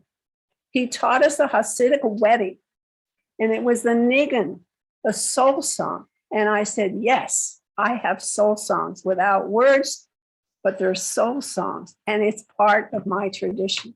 So it was actually song that turned me on. And then he gave me a whole system to describe places I've been to experientially and didn't know how to label them. And that's Kabbalah. Shlomo, I didn't meet till 1974 after I had re-met with Zalman. And when I went to the Zalman workshops on the Tanya, people kept telling me about Shlomo. I went the first time to a concert, I walked out. I couldn't believe him going up to every person. I couldn't believe him speaking the deepest of the deep. I didn't believe it, but I didn't give up. So I went to the House 11 prayer in San Francisco and learned with him. And then I said, aha, I like learning with Shlomo. And now I'm teaching his Torahs. I never took any notes. He's the only teacher I never took notes for, Shlomo, because I just opened up to him. And it was like he gave my soul a life. Zalman gave me a life of soul too, but in a totally different way. He gave me a description of how to talk about it. Shlomo gave me the experience of the depth of my connection with God and the goodness of my connection and the yearning and the dreaming and the whole idea of Mashiach and redemption. And that every story, primarily through the Yiddish, but through every story in Torah, you can find a way to understand it from the highest, most beautiful place if you just look at it with the different eyes and turn it upside down, so to speak. And I love his stuff. And I want to share one sentence that I start crying with Shlomo teachings when I read them now. And this is a sentence that made me cry this last week. for Vayera. Learning smells good, but the best smell in the world is a good prayer. Ah, what a fragrance, Mamish Gan Eden. And Shlomo tapped us into Gan Eden and redemption at the same time. Zalman would teach us, Yitzhak teaches us about Gevurah, and Abraham teaches us about Hesed, and they have to balance each other, etc. And the label that way, but also a depth of understanding their complexity. Zalman just would give me the structure to live by and to teach with. And my Hebrew letter movements, he asked me when I told him about them, he said, well, what about the Nikudot? And the Nikudot are the tree of life. And that is the heart and soul now of my Otiot Hayot teaching, because I teach all of Kabbalah by teaching people just the simple movements of the Nikudot and let them talk to them and let the letters talk to you. And Zalman gave me the opening to do that again through music, because in mystery school, I got his niguns, the classical soul journey niguns. And, they are my life and soul now, and the Hebras of each one is my community.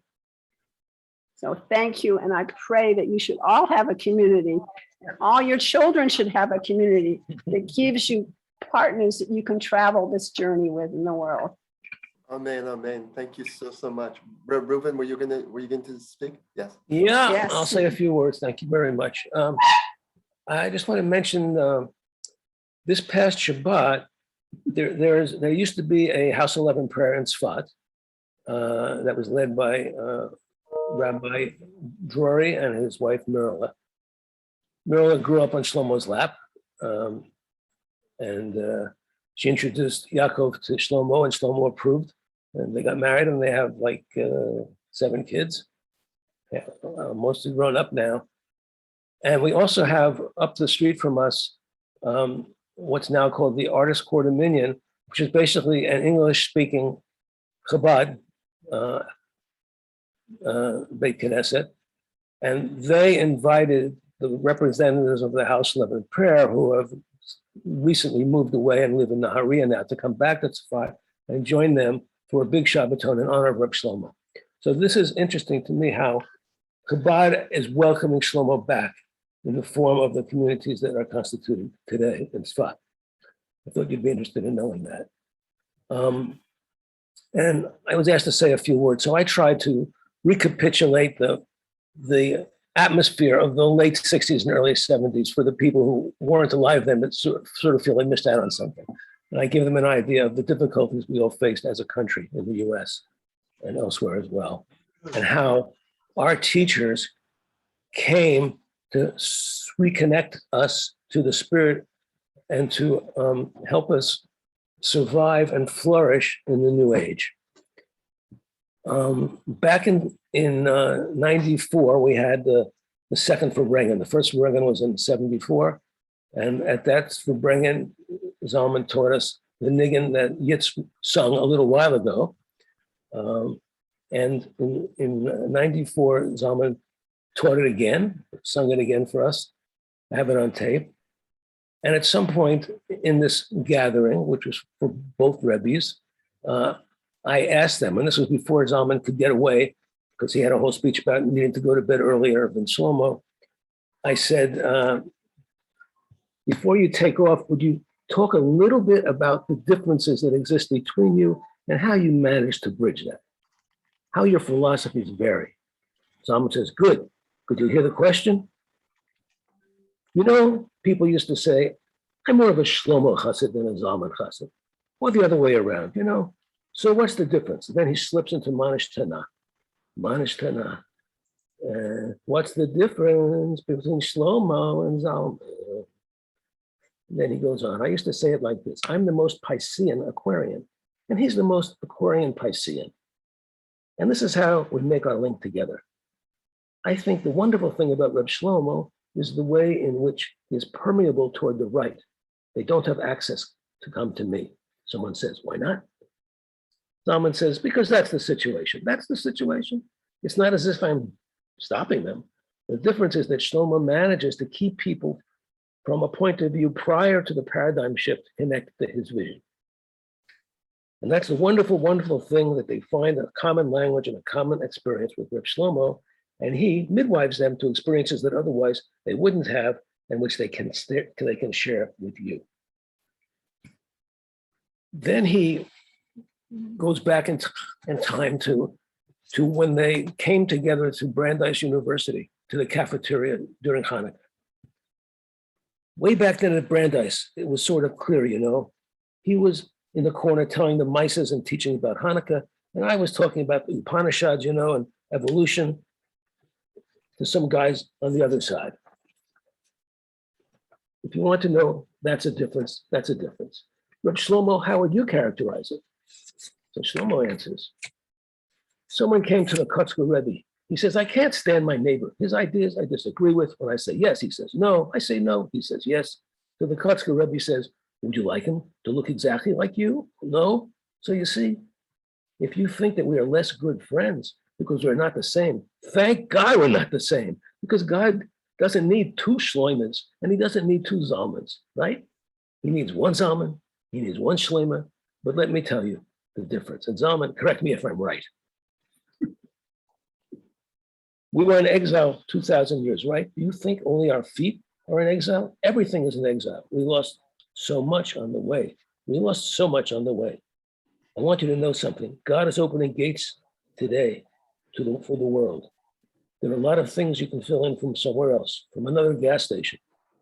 You know, if you're completely objective on the highest level, imagine I'm coming down from Mars and I look at Yiddishkeit and I say, you know, something is missing here. Something is missing there. A few things are missing, but then I can go to India. I have some little material there and I'll fill in to Yiddishkeit because they have a lot of good things. Every country has something special, but then. Everyone. Yeah, how many minutes? I think we're out of time. I think we're out of time. What did we say? You're out of time. I'm out of time? Okay. Thank you so much. Thank you so much. Yeshikach, both of you. Thank you so much.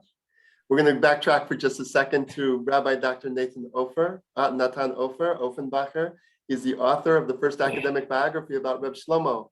He received a smicha from Chief Rabbinate of Israel and his PhD from Hebrew University in Yerushalayim, and he now has screen share. Okay, thank you. You have all these stories and songs and personal recollections. I wanted to do something a little bit different. I wanted to share some pictures. Some of the photos are well known. Some of them have been published. Aryeh, for example, has published some of these pictures, but I'd like to add a few pictures that are less known. And I'm speaking to a general audience also on the Facebook, including people who know Hebrew, even though it's not part of the program today. So first of all, let me see. Okay, so the first, is it moving? Okay. The first encounter of Zalman, I think it was at age 12. Shlomo Schachter said it was age 8. We need to look into that. I'm not sure now. And here you can see pictures in Baden of the Carlebach family. This was what Reb Shlomo looked like there. And here you can see the twin boys. And what's interesting is the background of Reb Shlomo in the Panovich Yeshiva, where he had Yisrael Lev, a personal tutor, who then was saved by Naftali Carlebach and Naftali enabled Yisrael to travel to America and to be saved from the Holocaust. Reb Shlomo became a shaliach of Chabad because of Reb Zalman. So really, Reb Zalman is the one who introduced Shlomo to Chabad and convinced him to become really a part of Chabad. Reb Zalman began at age 17 in 1941. And he was very close already with the 6th Rebbe, and then with the 7th. Here we see in this picture the 6th Rebbe.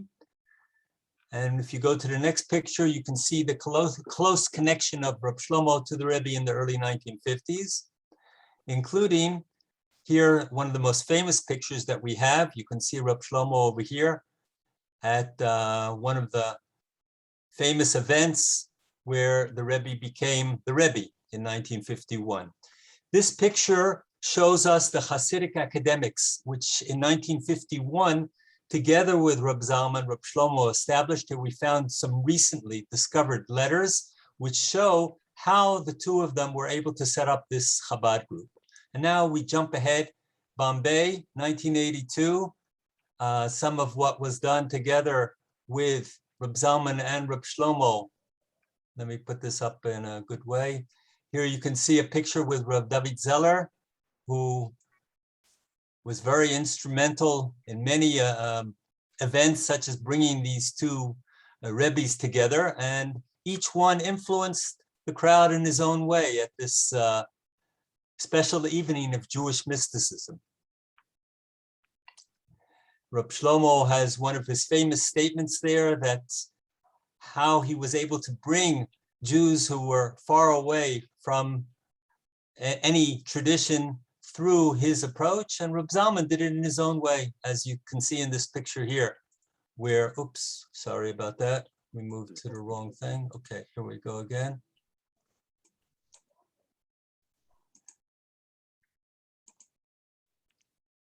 And here you see a picture of a wedding. And whose wedding was this?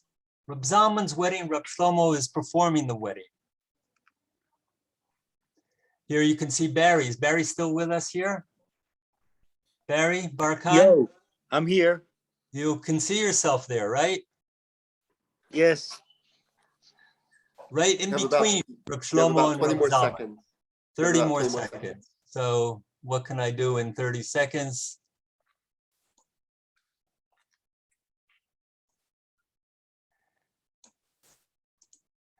And finally, the converging paths or diverging paths at the end in 1994, when they both are speaking together in Beit Hillel, one of the most famous landmark events because it created the Jewish renewal movement. So to sum up, let me take this off, stop sharing. To sum up, I would say that a lot can be written about the connection between Reb Zalman and Reb Shlomo. A decade ago, I interviewed Reb Zalman and I presented at a conference in Haifa University how the two of them were working together and what they did. And now I'm happy to see that here's a renewal of this idea, the question of how these two figures work together in what we call perhaps the neo-Hasidic movement, and how it can continue to bring us all together, not only on Zoom, but maybe if you want to come visit us in Jerusalem, I put up a picture in the background. Anybody who would like to visit us, we live pretty close to the Kotel, less than a kilometer away. And the truth is, lately we've been going up to Harabait and davening there. So if you would like to come and visit us in Yerushalayim, you're invited to come and we'll take you up to Harabait. Beautiful, beautiful. Thank you so much. Our next speaker is Reb Nassim Schachter. He says that that Shlomo and Zalman opened the door to Yiddishkeit for him. They handed him to each other and they gave him the desire to come in and grow as a Jew. He says he can never thank them enough for the depth and light that they infused into his life. Reb Nassim.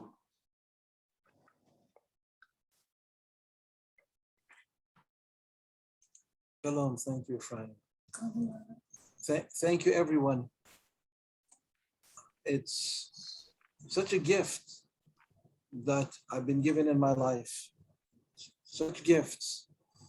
When I was 12 years old, at that time, Zalman was the head of the Department of Judaic Studies at the University of Manitoba, and he was also the Hillel Rabbi at the university, and he was also the Rav of the Chabad Shul in Winnipeg. And his good friend Shlomo came in. Zalman brought Shlomo in. And my older brother went to university. And he saw what was going on. Shlomo was there, and the singing and the dancing was tremendous. And so my older brother got me to come. So at the age of 12, I got to meet Shlomo and Zalman, both. Strong relationships. And then, as time went on, I became involved with Zalman. You know, he lived there in Winnipeg, and I lived in Winnipeg. So I became involved with him and was started going to his shul, the Lubavitch shul, and started to have some exposure to what it meant to be a frum yid, and there was so much sweetness. It was so geschmack being with Zalman. After davening, I would be invited to go to his home and have Shabbos dinner, Shabbos lunch with his family. My first time exposure in a sukkah in the cold of Winnipeg was there in Zalman's sukkah. So many sweet experiences, and Zalman would be telling stories, and Zalman would be singing, and there'd be a whole bunch of young people with him. And this came into me for a number of years until I came to the age where Zalman was saying, go to New York to Shlomo. And I did. I have to tell you, Zalman was the one, I was just on my way in, just learning things. Zalman was the one who told me, Nosen, I want you to know, you shouldn't park on Shabbos morning, you shouldn't park your motorcycle in front of the shul. So I stopped doing that. And then I started hitchhiking from Winnipeg to New York. There I was, like a young teenager, and I would travel and go to see Shlomo, and Shlomo would welcome me, and he would schlep me around with him, to the Lower East Side if he was giving a concert in a cafe, and to synagogues he went to, and all kinds of different places. And I started to meet some of Shlomo's beautiful friends and chevra, and it was a delight, mamash a delight. And so a whole lot of times I went hitchhike back from Winnipeg to New York. So sorry, Reb Nosson, you have 30 more seconds. Oh, and Shlomo's the biggest gift Hashem gave me in my life. What can I say? Shlomo gave me my wife. Shlomo gave me mamash to be in the world. Thank you so much, Shlomo. Thank you, Zalman. Thank you, Shlomo, so much. Mamash. Thank you.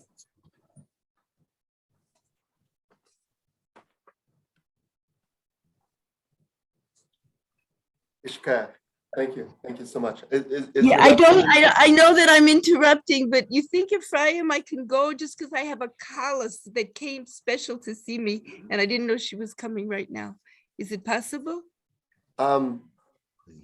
Please. Yeah, you guys, Emunah Wit, here we go. Go ahead. Yeah. Okay. Wow. Okay, we never know exactly what's going to be every moment of our lives. So, well, first of all, Ruvain wanted to thank Moshe Shore and every other chevra that helped him on his whole journey. And when you were gonna say something, Ruvain. Yeah, my first connection to Yiddishkeit was Moshe Shore in Berkeley. He used to play on the street corners. And he brought me to when Zalman came to the first Aquarian Minion meeting with Reuven Goldfarb. So thank you. Okay. I know I ended. There you are. We saw you, and Ruben said, I have to thank Moshe there. I have to thank Moshe. Great. Okay, so I had this flash that I transcribed this even before there were computers, like on typewriters.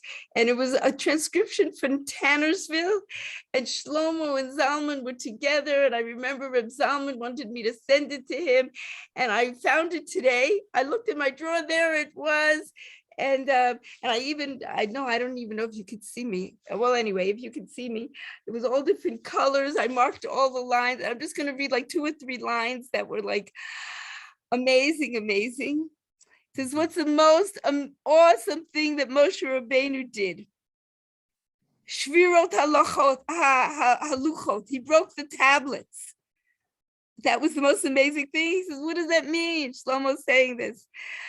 It means that Moshe Rabbeinu taught us two things. He taught us how to begin on Har Sinai.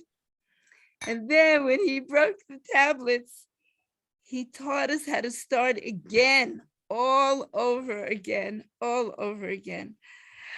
The most awesome, awesome teachings. How to each and every one of us, 1,000,000 times in our lives, we have to start all over again. Wow. And yeah, they were the most amazing teachers.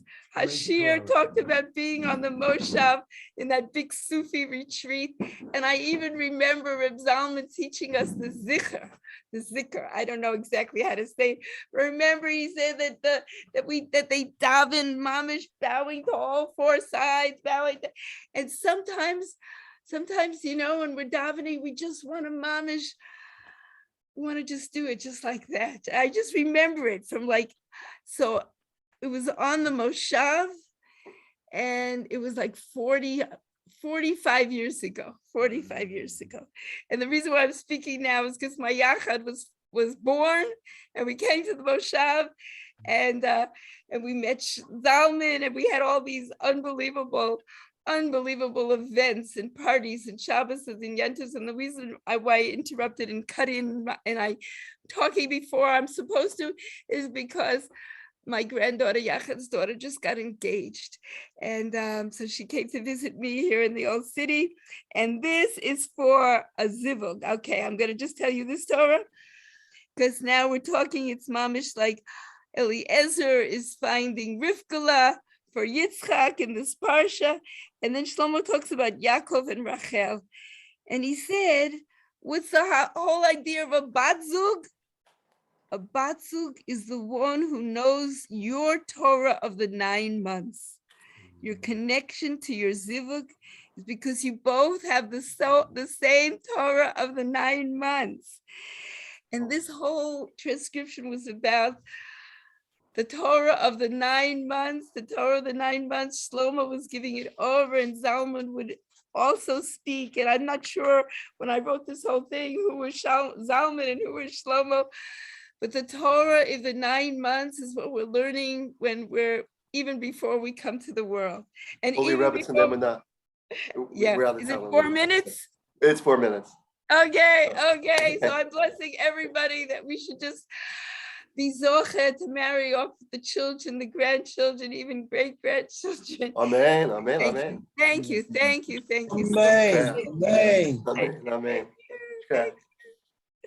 Thank you. Okay. Thank you so much, Yitzchak. Our next speaker is Rabbi Joe Shanwell. And this is what he writes as an introduction. What's important is that I knew both Shlomo and Zalman for close to 40 years. For Zalman, it was the Aquarian age. There was no place for rabbis, only friends. And for Shlomo, I dare say, I was his confidant and friend. That is, he could always call me in pivotal moments in his life. There was a downside to this very beautiful relationship, but then I couldn't call them my rabbis.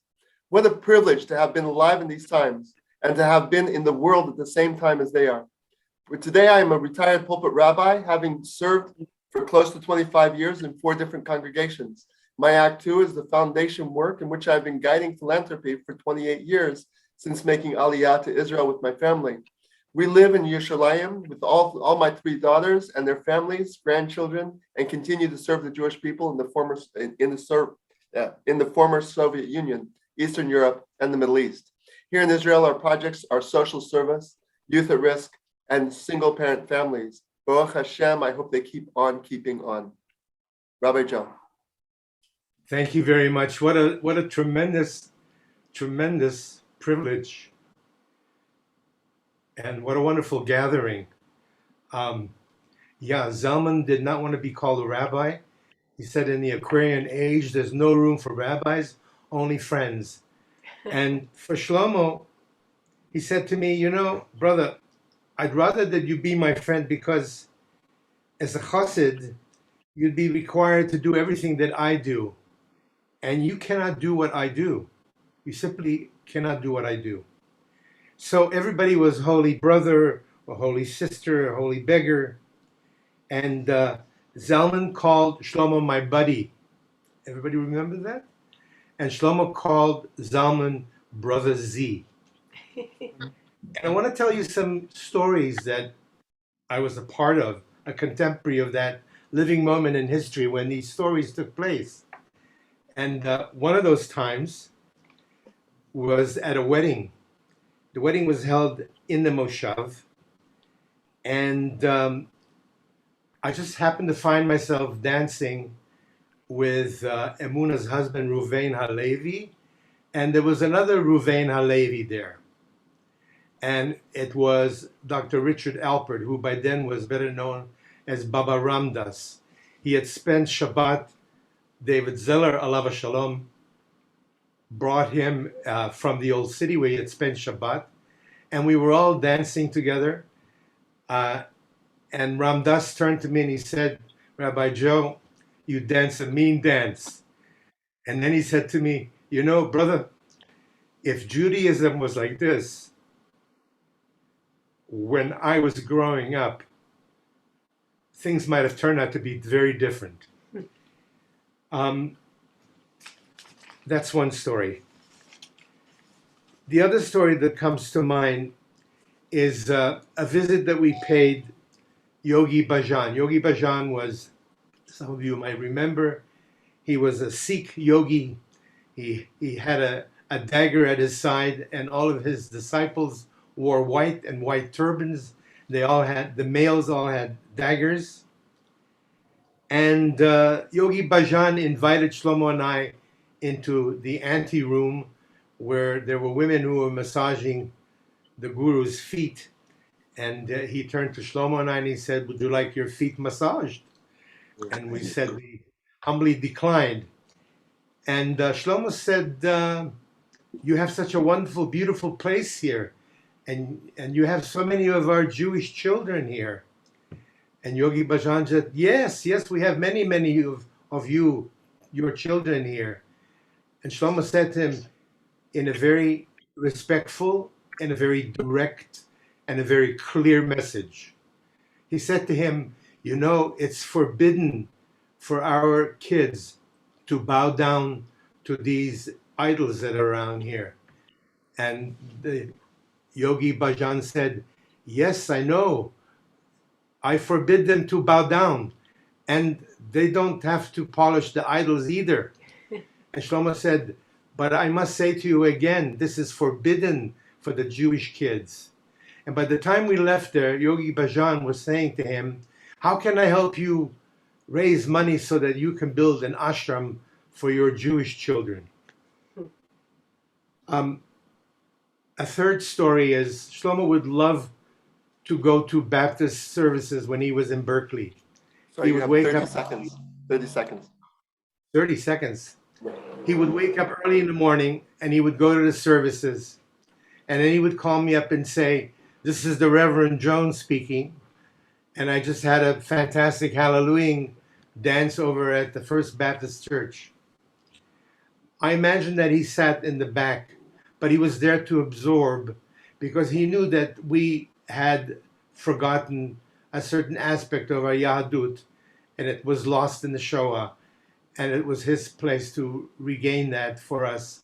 And he wanted to bring that from wherever he could find it. I have much more to say, but thank you very much.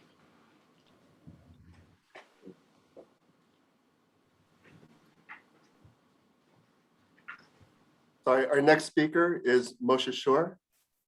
Moshe, please don't forget to unmute yourself before you speak. Okay, can you make me a co-host? Because I also have some screen shares, please. Hello there. This is my lovely wife, Shoshana. And these are our friends. I think the group should be entitled The Elders of Zion. I read that in a book somewhere, and I figured this is probably the group that they wanted to. If those of you are not so, you'll understand. You should be able to share. You should be able to share. Just sure can share? Sure, for sure, for sure. Okie dokie. See if I got it down. Okay, so a couple stories. I met Zalman when I was at Camp Ramah in Connecticut in 1959. Believe it or not, he was our religious director. He had a talosarium, and we made Technicolor talasim, which I did. I brought one home to my dad, and they looked at me like, where do you come from? I said, Camp Ramah in Connecticut. Anyway, and he used to take us to the woods and sit us in a circle and do nothing, which was okay because we were very active. We didn't mind doing nothing, but I had no clue what was going on. Later, when I was writing my master's thesis on Baudelaire, a French poet, and Yechezkel Hanavi, about how they had visions flying over, one Jerusalem and one the pyramids, Baudelaire, the pyramids. I read a book by Metzner called The Ecstatic Experience. And Zalman, during his days off at Camp Ramah in Connecticut, was going to Boston and visiting Ram Dass and Ram Dass's friends, and participating in the Rashi Tevos of Lamed Samech Daled, which stands for Let's Start Davening, and would come back to Camp Ramah in a certain state, and that's where we got Technicolor Talasim and meditation. Shlomo I met when I was a student at Columbia University in 1962 at a Shabbaton, and later I connected back with him when I 1969 when I went to Berkeley. So I'm going to tell a story about Shlomo and the Kohotech Festival. There was a comet, according to the Mayan tradition, was coming to destroy the world. And of course, in San Francisco, you had a party. So there was a party and Shlomo went to play at the party. At this party, I was part of Shlomo's band, having taking a guitar. And we were there on stage, and all of a sudden a Zen Buddhist group came dressed in their Zen Buddhist clothes. And again, they had guitars, banjos, mandolin, washboards, violins, all kinds of music, and they just fit in directly with Shlomo. And this is a long story, but I'll make it short. So afterwards, I went to the leader who was a little bit older. He introduced himself. He says, how do you come to Shlomo? He says, oh, we come to guard him at all of the festivals. He says, because they're all participated and were paramedics. So I said, why do you do that? He says, when I was in Auschwitz, and I went like this, he said, I'm a German Buddhist. I was thrown into Auschwitz, and I met all the great Rebbes, and I studied with them. And the only person I've met since I came out and went to Japan and to San Francisco was Shlomo, and he reminded me of these Rebbes. And it was my duty to protect him wherever he went. Anyway, I was lucky to be a gabbai of both Shlomo and Zalman. Shlomo in Eretz Israel and Zalman in Berkeley during the 60s. So I had some programs that I did, and this was it's a upside down, you have to turn your screen, but there's a program with Zalman, Shlomo, and myself called the Fabrengen, and I organized that in 1974. Rabbi Joe was there with me, and Zalman was my roommate up in my house in northern Berkeley, and Shlomo came by one day to visit me. I was wearing my Guatemalan yarmulke and my ponytail payas at that period of time. I had red hair, but I gave that up when I got older. So I was lucky to have both of them in my lives, and both of them were my Rebbes, and I would call them holy brothers from other mothers. You could repeat that, holy brothers from other mothers. They were both survivors, but they took everybody in different ways to the next layer. And I was lucky to be part of their journey and hopefully continuing their journey with my lovely wife in New York. You're just about on time, Reb Moshe. Oh yeah, well, I want to say hello to all my buddies out there in Zoom land. Joe and Ro, and all these folks I haven't seen in a billion years. Ruvain Halevi, my buddy, and then the Goldbergs, the Anixters, and all the rest of you, and Yitzchak, who I knew through Aryeh, who was one of my musical partners, Holy Brother Sam, who's holy moly, he's still there, and all of you guys, the Schaeffers, and some new friends, the Fishmans, and it's just good that we're all together, and we should continue our relationship after these holy moments. And to all, good night. Amen, amen. Yishkrach, yishkrach. Our next speaker is Rabbi Yitzchak Evan Shayesh Marmenstein, is the Gabbai and educator at Beit Harav Kook in Yerushalayim. He is the chairperson of Or Loreya, a Yerushalayim creative educational project devoted to sharing Rav Kook's universal illuminations with the world. As part of this, he shares Rav Kook's enlightened poetry in English and Hebrew with musical accompaniment. He is ordained by Rabbi Goldberg in 1989, Rabbi Shlomo Carlebach in 1992, and Rabbi Zalman Schachter Shalomi in 1996. Rabbi Yisrael. Shalom alecha, alechem, and it's a great bracha to join together and see so many people in so many different parts of my life. In my own story with my Rebbes, I met Shlomo at the Kotel Friday night in late 1973, and I met Zalman in 1974, also at a Shabbaton that he came at to University of Toronto, Hillel. And immediately I connected with both of them, and then the whole lots of stories and processes, but in 1992, I received smicha from Reb Shlomo, in 1996 from Reb Zalman.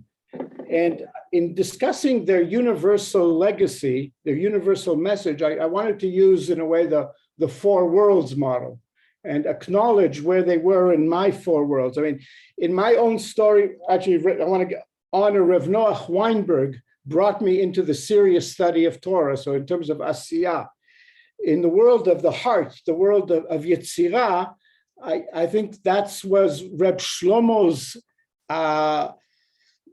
focus, was really to show that through opening our hearts and singing and dancing and thus uniting, we can really bring tremendous improvement into the world and show that it's possible for so many of us to live together. And Rav Kook speaks about love-possessed people.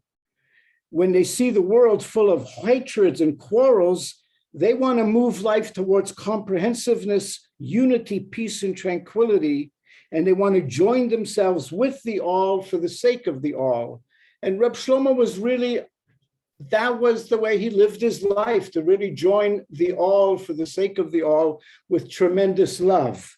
Now, in the world of Bria, in the world of the mind, Zalman was really mind expansive. He was really, he invited us to expand our thinking and our understanding and to see the linkage between Judaism and all the other spiritual traditions, they're able to draw from them and share with them. And in terms of, Rav Kook speaks about the affirmation of the unity of Hashem, aspires then to reveal the unity in the world and humankind among all the nations and in the entire content of existence. And this affirmation of the unity of existence is the highest thought, that the great thoughts that a human being's intellectual capacity can conceive. And Zalman was really stretching our understanding to become real universal thinkers and from that universal perspective. And both of them shared extraordinary creativity. In Rav Kook's words, each person must express in truth and in faithfulness whatever their soul reveals to them, bringing forth their spiritual creativity from potentiality to actuality without any deception. And out of these sparks, torches of light will be assembled out of each fragment of our inner truth will the great truth emerge, and this will illuminate the whole world. And Reb Shlomo and Reb Zalman really expressed their full spiritual, intellectual creativity past, they really broke into new grounds, and they really shared their truth with the world and helped us come into touch with the larger truth of reality. So they were a great blessing in my life, and I could see how many people they're a great blessing, and may we be really zoiche to carry their teachings forward in the largest, most loving, understanding, and illuminating way. L'chaim, l'chaim. L'chaim tovim, l'chaim brachas, yeshikayach. Thank you so much. Our next speakers are Perry and Leah Berkowitz. They're a brother and sister team who serve as the president and chair, respectively, of American Jewish Heritage Organization and co-rabbis of the East Side Synagogue. They did their doctorate work in Jewish theology, philosophy, ethics, and mysticism at the Jewish Theological Seminary. They both received rabbinic smicha from Reb Shlomo and Reb Zalman, and Leah was honored to be the first woman Reb Shlomo ordained as rabbi. Ladies and gentlemen, the Berkowitzes.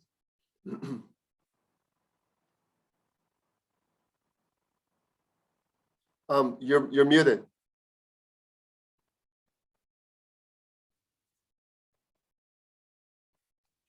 Am I being heard? Yeah, now you are. Now I can hear you. Okay, thank you. All right, so I've been told to speak about Zalman and Shlomo in 4 minutes, which is really impossible. So I know I'll fail at the task before I even begin, but I'll talk quickly. I first met Shlomo in the 1950s when I was a little boy, and continued to be with him and follow him in the 60s and 70s and beyond. I was honored to serve for several years as his assistant and spent years learning with him privately and in public seminars, which ran 6 to 7 hours at a time. Likewise, I met Zalman in 1963 and stayed with him, learning and being inspired and shaped with him for years on end. I might add it was both Heschel and especially Shlomo who really introduced me to the wonders of the Hasidic Sefer. And 40,000 or more volumes later, lacking for space, I think of Shlomo, who graced me by looking at my Hasidic library and giving the ultimate compliment, asking if he could move into my house. Whenever I was with Shlomo, he would talk about Zalman. Whenever I was with Zalman, he would talk about Shlomo. And because each knew I belonged to both of them, and indeed I did, and I still do. One of the highest moments of my life was to be privileged to receive rabbinic smicha individually from both of them. For many years, I worked with my father, the late Rabbi William Berkowitz, who was a close and longtime friend and colleague of both Shlomo and Zalman. In fact, Shlomo asked my father to officiate at his wedding, but he couldn't because he was on a speaking tour in Florida. But I attended the wedding, which was unforgettable. At my father's famed Dialogue Forum series, where both Shlomo and Zalman appeared many times across the years, I remember once when Zalman came, there were 3,000 people there, and Shlomo came to hear Zalman and was sitting in the balcony. Zalman saw him, he introduced Shlomo and praised him, and Shlomo got a standing ovation from the 3,000 people. Aside from the renowned Purim concert and dialogue with Shlomo, which annually attracted thousands of people, my father and I at our Learning Institute invited Shlomo and Zalman to teach separately. It was so unusual that a university co-sponsored it, and hundreds came to learn from them. Zalman came in from Philadelphia and taught from 7:30 to 10:30 weekly, and Shlomo taught at different times, usually during the week from 7:30 to midnight and beyond. Those were the days, and each one would ask me what the other taught. Shlomo was very mild-mannered, but once I saw him get very upset and angry. The faculty had people of different backgrounds, from Haredi to modern Orthodox to conservative Reform, Reconstructionists, and secular. So one of the faculty, who remained nameless, but was very close to Shlomo, and Hamaskil Yovin, called a meeting with me and my father to say we must drop Zalman from teaching.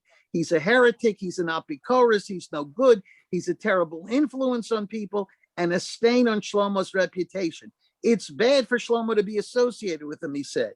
A few days later, we called in Shlomo and told him about the meeting. Shlomo got very angry and said this attitude was the work of the Sitra Achra, of the devil, and must be completely ignored and rejected, and then launched into a full-throated defense of Zalman. Of course, Zalman and Shlomo continued to teach. Let me close by saying that like Rabbi Mordecai Kaplan and Rabbi Abraham Joshua Heschel of the previous generation, who've had a tremendous impact on American Jewry, so too did Shlomo and Zalman, which remains to yet be assessed.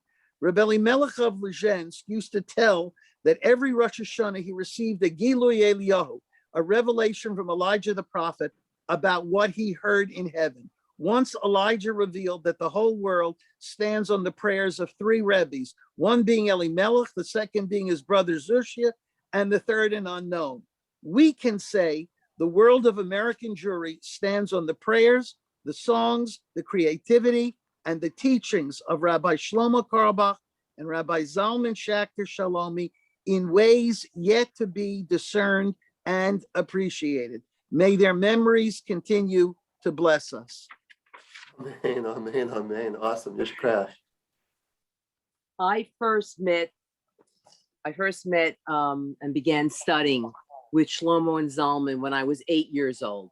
I remember in the early 70s at my father's dialogue forum, Shlomo said to 3,000 people that women should be made rabbis since they're half of the Jewish people. I was thus so honored that both Shlomo and Zalman each gave me individual rabbinic smicha and privileged to be the first woman to whom Shlomo gave rabbinic smicha. I love both of them, and their impact on my life and rabbinate is immeasurable. The influence of Shlomo and Zalman on the synagogue I lead with my brother is very evident. They loved each other deeply. I remember at my smicha from Zalman, he spoke in the most laudatory terms about Shlomo. And when Shlomo came back from a conference in India, which my father financially enabled Shlomo to attend, Shlomo spoke about how unbelievable Zalman was. While they had similarities, they both were different people. Zalman was an academic, Shlomo was an artist. Zalman was systematic, Shlomo was organic. Zalman was orderly, Shlomo was intuitive. Zalman of Chabad and the university was oriented to institutional organizational structure and legacy. Shlomo was a jazz musician who was free form and ad hoc. Zalman would make formal official shifts, which he would announce. Shlomo instead would suggest and make policy changes informally and more slowly. Both pushed the halachic envelope, but while Zalman did it openly and directly, Shlomo did it indirectly and behind the scenes. Both loved Hasidism, but in different ways, and they enriched my own perspectives. Both were strongly rooted in a deep Judaism, yet both were universalists.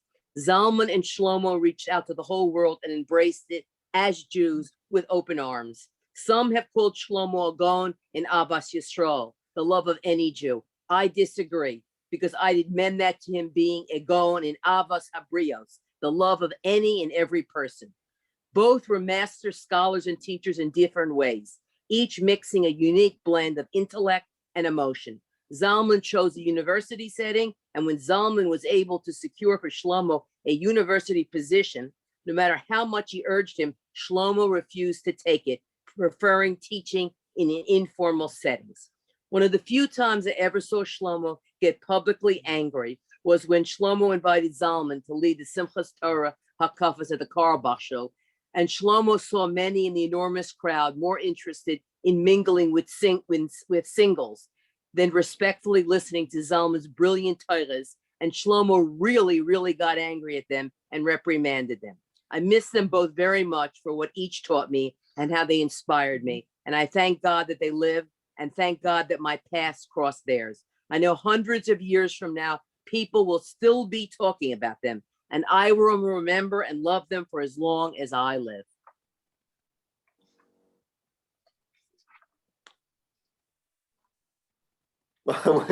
So sorry, I want you guys to keep talking. So thank you so much. Yeshikra. Our next speaker is Reb Nehemiah Polin, is professor of Jewish thought at Hebrew College, Newton Center, Massachusetts. A leading expert in Hasidism and Jewish thought, his books include the Holy Fire, the teachings of Rabbi Kalanimus Kalman Shapira, the Rebbe of Warsaw Ghetto, and in 2017 published an essay in Reb Shlomo's teachings in the context of his life and work that was included in the book, What Do We Know? The Carlebach anthology. Also, keep your eye out for a book coming out on Shabbos very soon. Reb Nehemiah Poland. Thank you, Reb Ephraim, Reb Sammy, everybody who organized this. I have to begin with a shout out to Rebbitzin Emuna. You mentioned the Torah of the 9 months. That's a very important Torah for me because Reb Zalman gave me the tape that he had that was later transcribed. And as you said, it's about the Torah. There's the Torah of Sinai that we learn, let's say Daf Yomi. Then there is the Torah of what I have to accomplish in the world. And that's what the angel teaches us in the womb during the 9 months. And that's what we forget at the moment of birth. And we spend our whole lives struggling and working to recapture that Torah. Shlomo and Zalman, as you mentioned, had that wonderful dialogue. So there is no better exemplification of the love that they had for each other, not only emotionally and spiritually, but in terms of their dialogue and the way they brought out a Torah than that tape of the Torah of the 9 months that happened in the summertime, I believe, Tannersville, New York, a summer resort area, rather storied place, I believe in 1971. Shlomo drew on Ishbitz, and Ishbitz drew on the famous Talmudic passage that says, Ein Adam Omed al Divrei Torah ela im kein nichshel batchila. You can only understand Torah if you stumble on it, if you fall over it, if you make mistakes over it. The Torah that you make mistakes on is the Torah that you learn best. And he says that's the truth of life. What we have to accomplish in life is what we stumble on, is what we find most difficult. And Shlomo and Zalman exemplified that with the dialogue between Rachel and Leah, which was not a dialogue of rival and hatred so much as a dialogue of commonality and of shared purpose and deeper meaning. Judah and Joseph, Korach and Moshe, Korach and Samuel. And Shlomo wove this amazing tapestry, lasted several hours. And Zalman encapsulated the whole thing with his gift for systematization. And he says, what you're saying is that Korach's error was in thinking that he could go beyond Moshe because he was stumbling on this. What he didn't realize that the stumbling was the mistake that he would have to make, and his descendant Samuel would rise to the occasion and would in some ways be the equal of Moshe. So it was a Torah of paradox, a Torah of dialogue that they both exemplified. You remind me also, Emuna, of the Moshav. Lori is here, my wife, Lori. I don't know if you're on the screen. Yes, you are on the screen.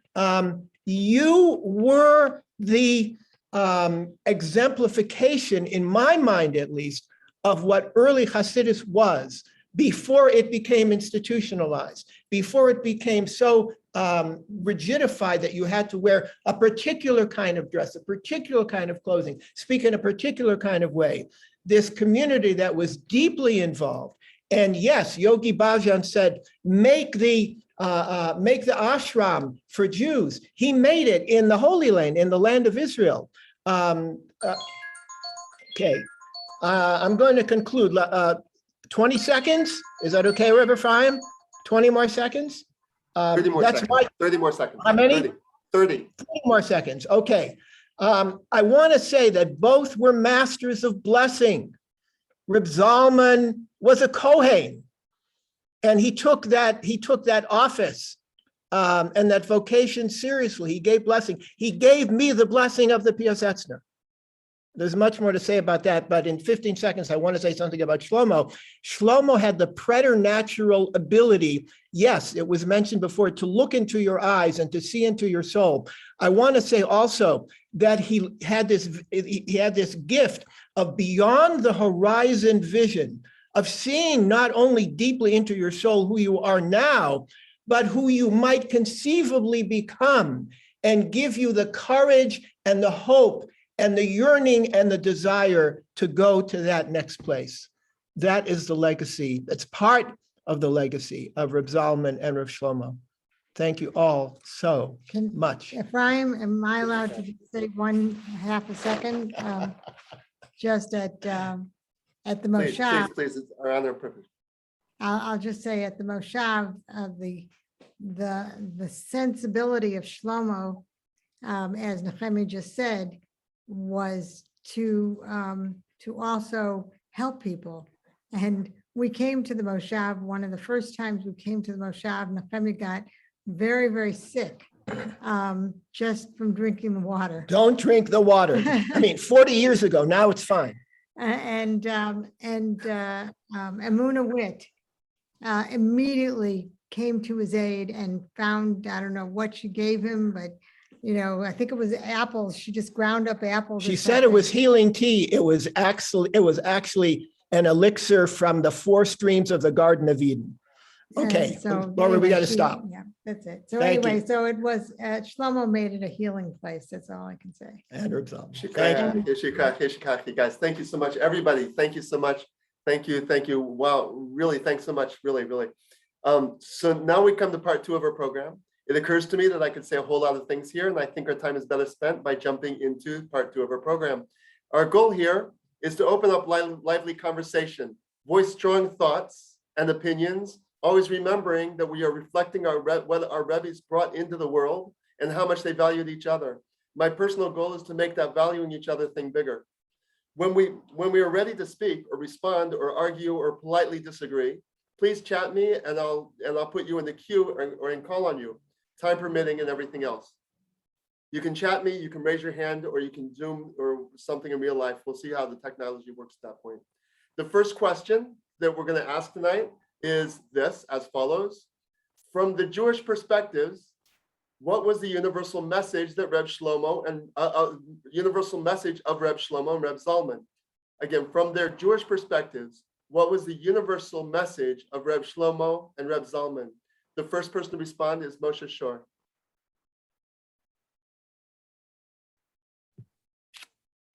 Hello there, universe. Hello. Hello. Thank you. So the question is, according to Pirkei Avos, there was a tradition coming from Har Sinai, and that's where Moshe Rabbeinu got the Torah. But before that, there were the Avos and Banim. So I was looking once in a sefer by the Netziv of Talit Tzvi Yehuda Berlin in the introduction called Hamek Davar, and he was talking about Avram Avinu, Abraham, our father, and Sarah, and how the real title of the book of Genesis, Bereshit, is Sefer HaYashar, is the book of directness. And he was saying that Avram Avinu and his children and grandchildren were put in the world for the world. Remember, this is BJ before Yiddishkeit, or BY, depending on your translation. But they were put there as the initial, I would call, holy brothers, holy family, rabbis, teachers of the world.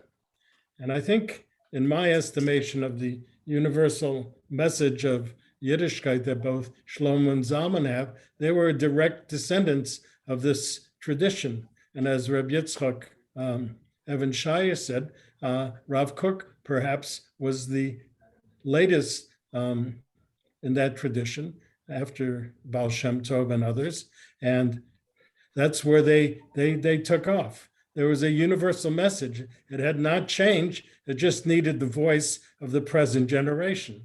And they were survivors as from the other world. And they were holy brothers, as I mentioned before, holy brothers from other mothers. And they kept their friendship. They went in different directions, and they had one foot here and one foot there, and one arm here and one there, but they were brothers. So they didn't disconnect. And we're all brothers and sisters, and our whole family is the world. And that's a great responsibility. And Reb Shlomo and Reb Zalman understood that in their unique ways. And they were teachers, as in the tradition of Avram, Yitzchak, and Yaakov, to the world at large. And of course, to their immediate family and to also everybody in Riverside Park who was ever there. And just a story about the universal message. Right after Shlomo's passing, remember Zalman spoke in Yiddish at the Patira and gave a beautiful eulogy, although I didn't understand it, but someone translated it for me. And then we had to collect money for the Levaya because Shlomo had no money. He had given it all away. So I substituted for one Shabbos, and I went out in front of the shul. I'm just going to remind you we've got to respond to somebody that wants to come in. So, okay, just finish the story. And a beggar came with a shopping cart and says, "Where's the teacher? He always invited me into his church." I said he had passed, and he started crying. He said, "Who's going to feed me? Who's going to talk to me? Who's going to be there for me when I need them?" And Shlomo had this connection to the whole world. It was to the beggars down the street in Riverside Park who was Hasidim and missed him and loved him so much. Okay. And I think Rabbi Sammy and Trader wanted to respond to that.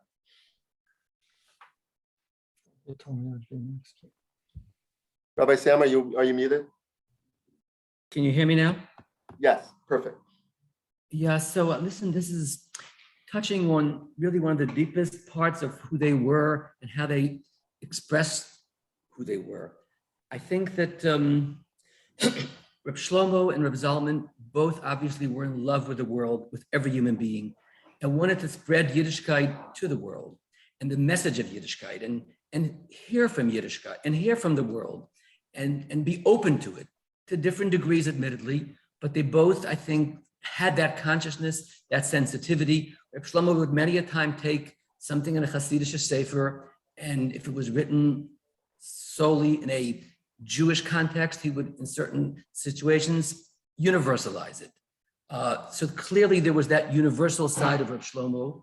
Reb Zalman, I think, ventured off, I would say, for good reason, into the political world as well, because many contemporary issues of spirituality probably need political addressing. Reb Shlomo hated the political world, but I think on the other hand, when it got to Israel for sure, he would say, "I hate to talk politics, but," and then he'd go off and say what he'd say. But I think Reb Shlomo really wanted to stay personal in his universal message, wanted to stay connected soul to soul.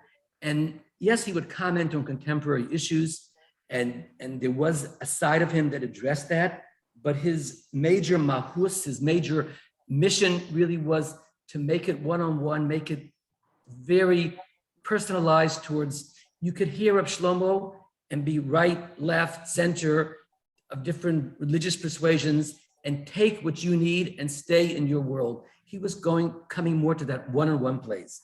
I think Reb Zalman did step out a bit more into addressing contemporary issues that way. And I think probably there's a little bit of a difference there in how they dealt with social issues and issues that are of contemporary concern.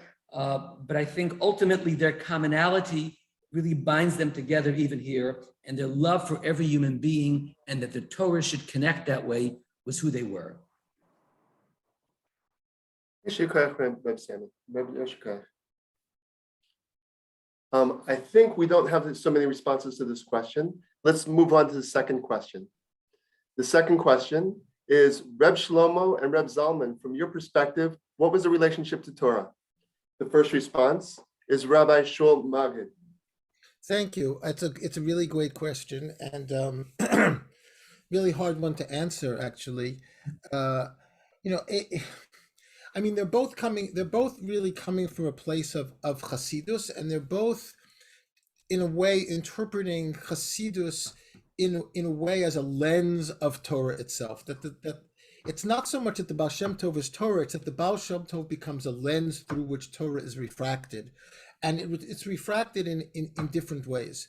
And I think for something that Sammy said, I think is also applicable here. For Shlomo, there is a really intense need to personalize whatever the teaching is in order to speak to a variety of different kinds of people in different kinds of places. I mean, I think one of the things that he had the ability to do was to speak to a group of people, and each one of them thought that he was speaking to them personally, right? It's a certain kind of talent that many people have, but it's not everyone has. I don't think that for Zalman, it wasn't about the Torah wasn't about a personal thing. The Torah was really about a collective thing. And I think that that's one of the ways that they differ, in that for Zalman, it's really about, understanding the way in which Torah existed in a certain paradigm and now has to be upgraded to a different paradigm. So one of the ways of looking at it is that I think that Zalman used to like to use computer metaphors, certainly in the old days when they still had DOS. And one of the things that I think that he used to say, which I think speaks to this question, is that Shlomo lived in a spiritual world where he felt that the Torah can speak to everyone in every place, in every situation, if it's interpreted in the right way. In a certain sense, for Shlomo, what the new Torah required was a different kind of software. For Zalman, what the new Torah required a completely different operating system. And that's what the paradigm shift is for him, that the system, the entire operating system had to change. And in a certain sense, the new operating system works from the old operating system, but it's not limited by the confines of that system. Now, it wasn't either for Shlomo, but again, because for Shlomo, what was always really about it was about a personal Torah and a personal message, which is why he loved Reb Nachman, which is why he loved Ishbitz, right? Because they speak to the personal. For Zalman, it was really a much kind of broader project. And I think that he was trying to make a Torah for the world. He was trying to bring Judaism to us. So it's actually quite interesting, right? So the natural inclination post-Shoah is to try to kind of... Reb Shul, we have a response coming in. Okay, Go ahead. go ahead. Okay, thank you so much. Thank you so much. Yishikaya. Rabbi Joe. Rabbi Joe?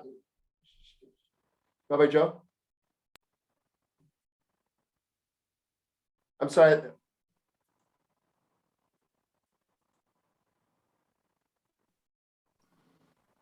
Okay. I wanted to recall a story that is Barry's still on here. We were invited to Arizona to a sweat lodge for a purification ceremony that was conducted by a Pima Indian medicine man. And we arrived at the sweat lodge. There were some 12 of us. And Zalman was with us. And it was a week before Pesach.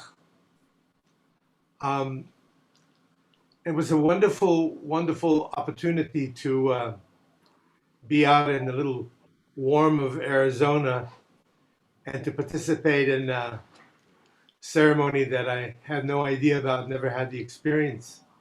So as we were seated in this sweat lodge in a circle, the medicine man rolled these large boulders made out of basalt rock in a crevice in the floor, and he rolled it towards the center.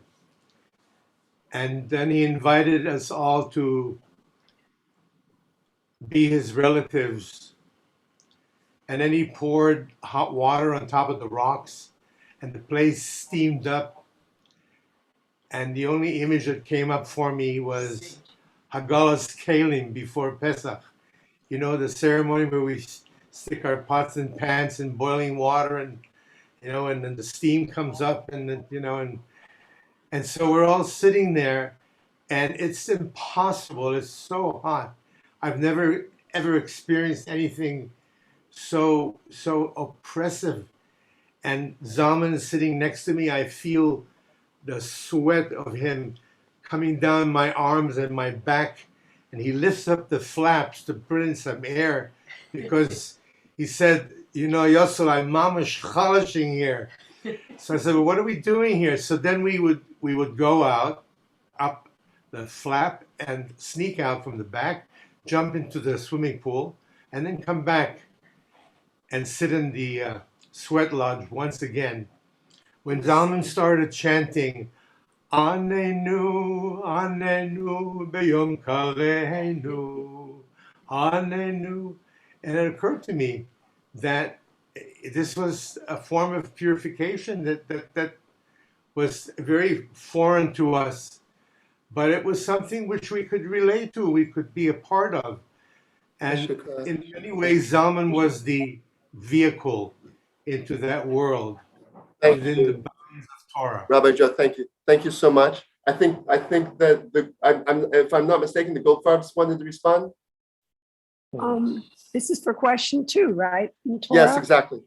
Yeah, I just want to say a couple things here. One, for Zalman, I took lots of notes, and as I mentioned, for Shlomo, I just absorbed. And now I have the details to teach. But I was thinking of them today. Zalman was a Kohen, and Shlomo was of the house of David, King David.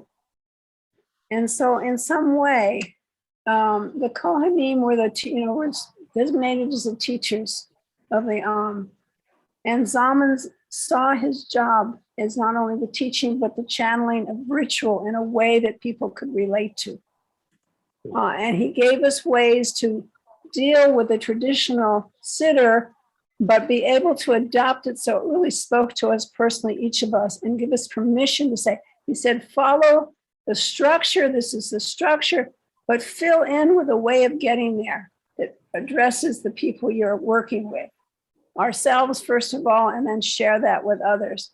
And so it was empirical, and also when he taught, he usually ended a text teaching, with an experiential exercise, whether it was a diet or a meditation, to bring it home to each of us in a very conscious way. And Shlomo was of the lineage of King David, and so his Torah was actually the Torah of the brokenhearted, and the complexity of the interpersonal life transformed into song and music to bring it together in a non-verbal way. It's the only way I can express it, like King David in the Psalms. They're full of words, but it reaches you at such deep levels of having gone through a difficult experience and come out and always been connected to God. And so I feel like Shlomo always had that way of reconnecting us. He never lost his connection, and through the traditional forms that lived for him in a way that he just showed us by his example, how alive they were. He didn't have to teach us the underlying spiritual message that Zalman gave us. And I just wanted to, accentuate the way I see they felt at some deep level their mission, and it was a different way of addressing the anyway, that was the thoughts I had. Yes, thank you so much. So let me say it this way. Let me change the format a little bit. Does anybody have a response? Just raise your hand physically if you have a response that you want to say. Okay, Yitz husband Hankin. We'll come back to you, Reb Reuven. We'll come back to you. Okay. So I think my sense of a common root bond that Reb Zalman and Reb Shlomo shared was their incredibly deep, soulful belief that Torah was taking us to a perfected world. It wasn't so much, they carried where we've been, but the Torah informed their vision of what can be. And I think that deep root of bondedness in that belief is what was coming through each of their unique ways of bringing Torah into the world. Shlomo could uplift thousands of people at one time in a moment together in a shared glimpse of Olam Haba. We would really have a taste of how good it could be. It would penetrate us. Zalman was a map maker for us. He was showing us with his absolute belief that a unity in this world, including this world, the Gaian sense of the aliveness of the whole organism of this planet, that there's a perfection that we're trying to find. He would like to say that he felt like he was the antennae on the Jewish bug, that he wanted to feel where we're going. And his life was in the laboratory of what can be. And that's what he reached into this world with so much strength and conviction that we're going to get to perfection. As he would say, what was the phrase? The only way we'll get it together is together. And that sense of really wholeheartedly believing that was his way of reaching to Olam Haba, and to show us a way to make that a permanent reality. So bless them both. They gave us so much. And it's just, I have to say, my heart feels a thrill to be connecting with all of you beautiful people that love our Rebbes so deeply. And God willing, we're carrying the vision and the belief in the possibilities for this world for coming to Shalom. Amen, amen. Thank you so much, Yeshikra. Reb Reuven Goldfarb wanted to speak next. Reb Reuven? Occasionally, I would be lucky enough to have a conversation with Shlomo. I'd be standing near him. I would remember something I wanted to know, and I'd ask him. I asked him, for example, who is the priest of Shalem? Who is he? And he'd say, "Oh, that's Shem." I said, "Shem? Yeah, Shem. Okay." Because he knew the whole Torah inside and out. He knew which parts connected to other parts. It was like a giant switchboard where the links could be made if you knew what you were looking for. There's all kinds of halachot on which ones are suitable or not. But I asked him once, Shlomo, do you think all the midrashim are true? And there was a pause. And then he said, yes. Now, I didn't have the presence of mind to say, okay, good. Do you mean literally, factually, historically true, or some other kind of truth? And that's the question I would still wish I could have asked him, because I have an idea what he would say, but he might not have used that vocabulary. The vocabulary of saying symbolically or mythologically, at a certain level, there's 4 levels, and maybe one of those levels is more metaphorically apt for each of those midrashim that fill in gaps that establish links between parts of the Torah story that otherwise seem disparate from one another. And that's the way I accept it now. In other words, it can be that we're still learning from them, even if we didn't get to ask all our questions, even if we can get answers for all the things we wanted to know when they were living, we're still explorers like they were. And we're still able to learn from others, and also to ask God the question that we most want to know. Be surprised what you get. Yeah, thank you so much. Thank you so much. So, I think we're going to move on to question 3. Thank you so much for the great answers. Thank you. Question 3 was compare and contrast the legacies that Reb Shlomo and Reb Zalman left behind. The person that was going to first respond to that has actually left for the evening. Does anybody else want to pick that up and run with it? Raise your hand. I'm looking at everybody now. If anybody raises their hand physically, I've got Shoshana, husband Hankin.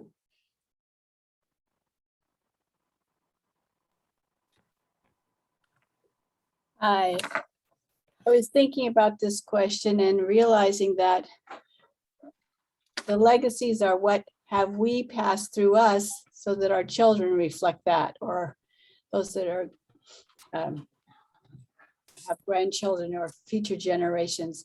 So this Shabbat, we got phone calls from our daughters. We're going to be late for Shabbos dinner. Go ahead and eat without us. We're going, no, we'll wait for you. What are you doing? Well, we're giving out tarps and sleeping bags and to the homeless. And it's going to be a big storm this weekend and it's getting dark and we are trying to hurry. And there was one guy in the middle of the freeway overpass and his tarp was all wrapped around him and he was going to get hit by a car. And we're trying to get him out of the street and we're trying to get food for a few people. It was like really awesome what they're about. So they came in a couple hours later telling us the stories. They knew the names. This one was Keith. This one was Aubrey, this and that. And I said, look, this morning I woke up and I was trying to think of what I was going to share on this panel, the Reb Shlomo, Reb Zalman panel. And I had in my mind the story of Yosele, the holy miser. Let me read you the story. So I Googled it and Reb Sammy had given over the transcription of Reb Shlomo's telling the story of Yosele, the holy miser. And as I'm reading through the story to them, which they hadn't really heard, the connection was so strong with what is it, that our children are living forth the values. And Talia said, that's what Reb Shlomo taught us, to treat every person with dignity. That's what I'm doing on the street. As I encounter each unhoused person, I'm approaching them with dignity. She's very courageous. She goes to where many of us would be afraid to go, in the encampments, and has started her own organization, Love and Justice in the Streets. So I want to bless you that our children and our children's children, if you have them, continue on with the legacies of Reb Shlomo and Reb Zalman, and that the core essence of the goodness of their hearts is echoed down into the future. Amen. Amen. And we had another response from Reb Reuven. Thank you. I just wanted to say that in order for a legacy to be transmitted, it has to be carried in a vessel, right? And both Shlomo and Zalman created suitable vessels for their particular transmissions.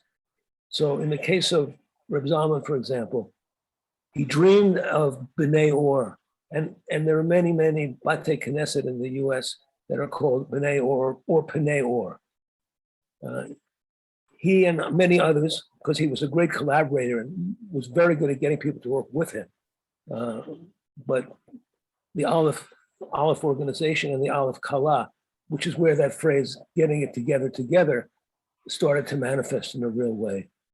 And Shlomo, first of all, there's the Carlebach Shul, the vessel that he inherited.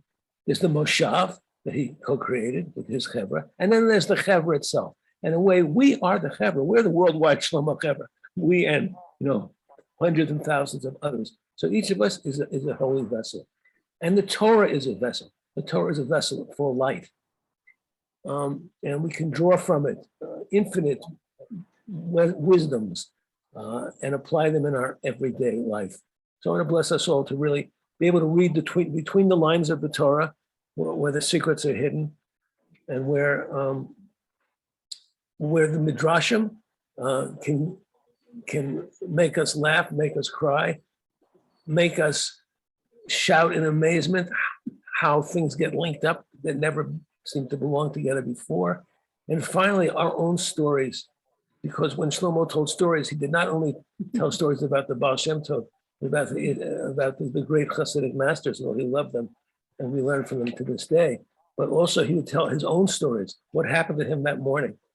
And someday we should see that our own spiritual journeys are also wrapped up in our daily activities and our stories. And maybe when people will tell stories about us, we don't have to tell stories about us, but others could if they're worthwhile. We're only here for a little while, so let's leave good traces. I do remember once Reb Shlomo saying that when a person's old is when they stop telling stories. So should be blessed to tell stories forever. We have one more response from Rabbi Yaakov. Yeah, I mean, I don't know that I'm going to respond exactly to the question, but it's more in terms of being in awe of what we created these last 2-3 hours of this evening, this afternoon. I mean, we're all sitting under the same tent. And when Sammy and I and Ephraim and Yehuda began to explore doing this program, there was an element of trepidation because none of us really believed whether it could be done, but we've done it. And people have asked Sammy and myself, what is this Oil Shlomo that you've done? By the way, we're not a 501c3. We have no budget. We're organized, but not in a traditional way. And we've been doing this for about 4 years, working behind the scenes, working with our chevra on some very, very important issues and subjects. But the best example, I think, that we've done to date to respond to what is Oil Shlomo is this live stream that we just have been, all of us, on. I've been privileged to watch the Facebook comments. They stream in. Positive, positive, positive. We've made new friends. We've shown the world that the chevras that started out together can come back together. That we can give honor to our teachers, even as complex as they may be. For each one of us, the complexities are different. And to that we say, Hine Matov, how wonderful and sweet it is that we could all dwell together in unity. When Sammy and I started out on this venture, we were committed. One of the things we were committed to was making this a broad tent, where just like our Rebbes did, people could come and be who they are and not feel they have to be anything else but who they are. And so we're here tonight. We're here this afternoon. I got to do it to you, so there's a lot of people to thank. First of all, each one of the presenters gave up their time this afternoon,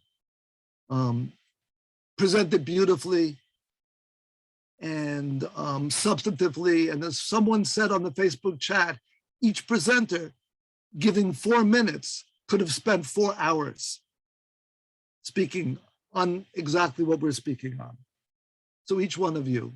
And of course, everybody that's been listening, we've had a consistent audience for the last 4 hours or 3 hours. People haven't left. I don't know if people intended to leave. Most people haven't left. Most people are here. So let me first thank Ephraim. Ephraim has really put all of this together and made this really happen in what some might have called an un-Shlomo way. It was organized. It was time to the minute. Yeah, we are 15 minutes late, but we kind of planned on that. So Ephraim, a big yasher koach to you. By the way, also to thank Yehuda Katz and Yisrael Smith. I know somebody else wants to speak after me. I got that, guys. I'm getting messages on my cell phone, on the Facebook chat, different things. It's a lot of fun. Let me say like this. Yehuda Katz and Yisrael Smith last week put up did one of our live streams called Shlomo's Roots. Both those programs, that program is already available, the recording of it. And this program will be available as soon as we're able to put it on the Oil Shlomo website. And to Sam, Sam Intrader, really, we got involved with this. Sam was involved before me. There were other things that we were involved with doing at the time. We knew that we had to evolve into putting out Reb Shlomo's positive message into the world. This is it. This is Sam's dream, this program. This is Sam's dream about all of us being able to get together, being able to speak together, being able to love each other, being able to respect each other beyond any boundaries. It crosses, it's way above the denominational differences, way above everything that we can talk about, even in words. So Sam, the tribute is to you for really allowing us and encouraging us and believing in us that we could put such a program together. It's always hard when you thank people because you don't want to leave anybody out. So for anyone that I left out, thank you also. I know that there's one more person that wants to speak. I don't know her. I know her name. Her name is Tali Katz. She's joined with us on this Zoom and other Zooms. It seems like she wants to speak now. By the way, this program can continue and be repeated. Let us know if you want us to do another. And we can go from 4 minutes to 8 minutes or even 10 minutes so that people can really share in depth what we've tried to just give people a taste of this afternoon. So Ephraim, if it's okay, we'll conclude. The last speaker will be Tali, and then we have a video from Yehuda Katz that we want to conclude with. Tali, please. Thank you so much.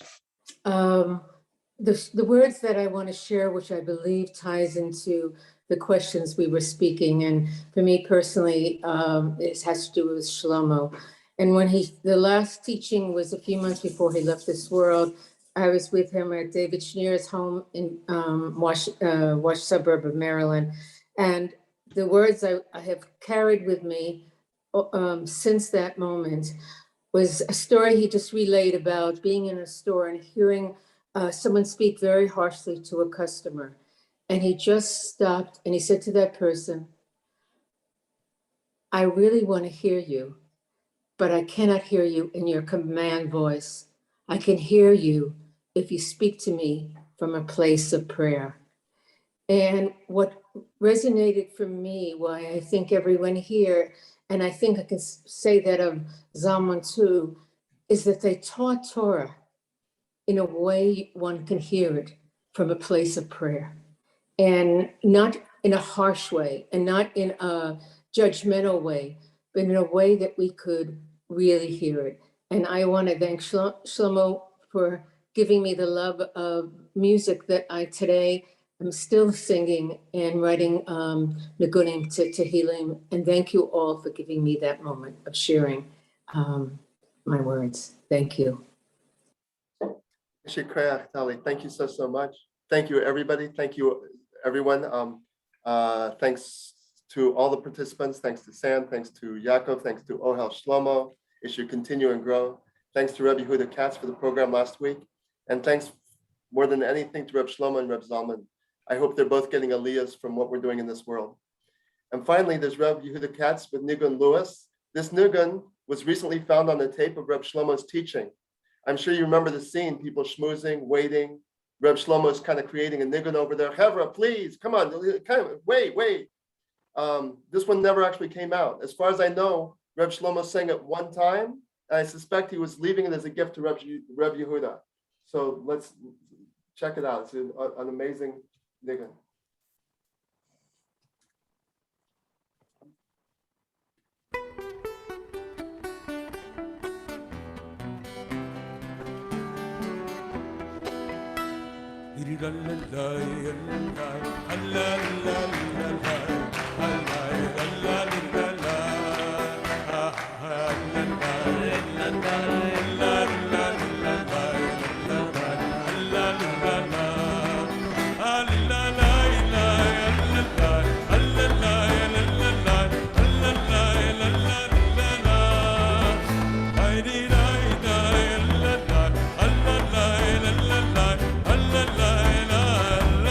Let's go.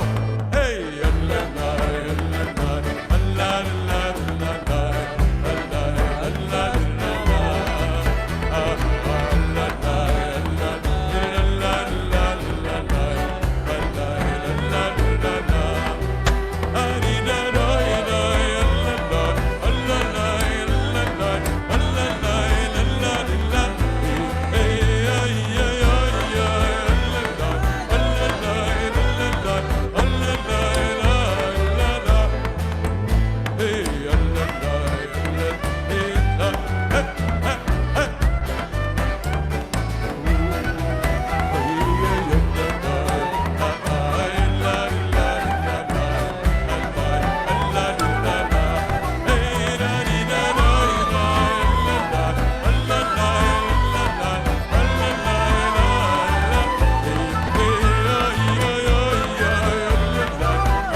תודה רבה.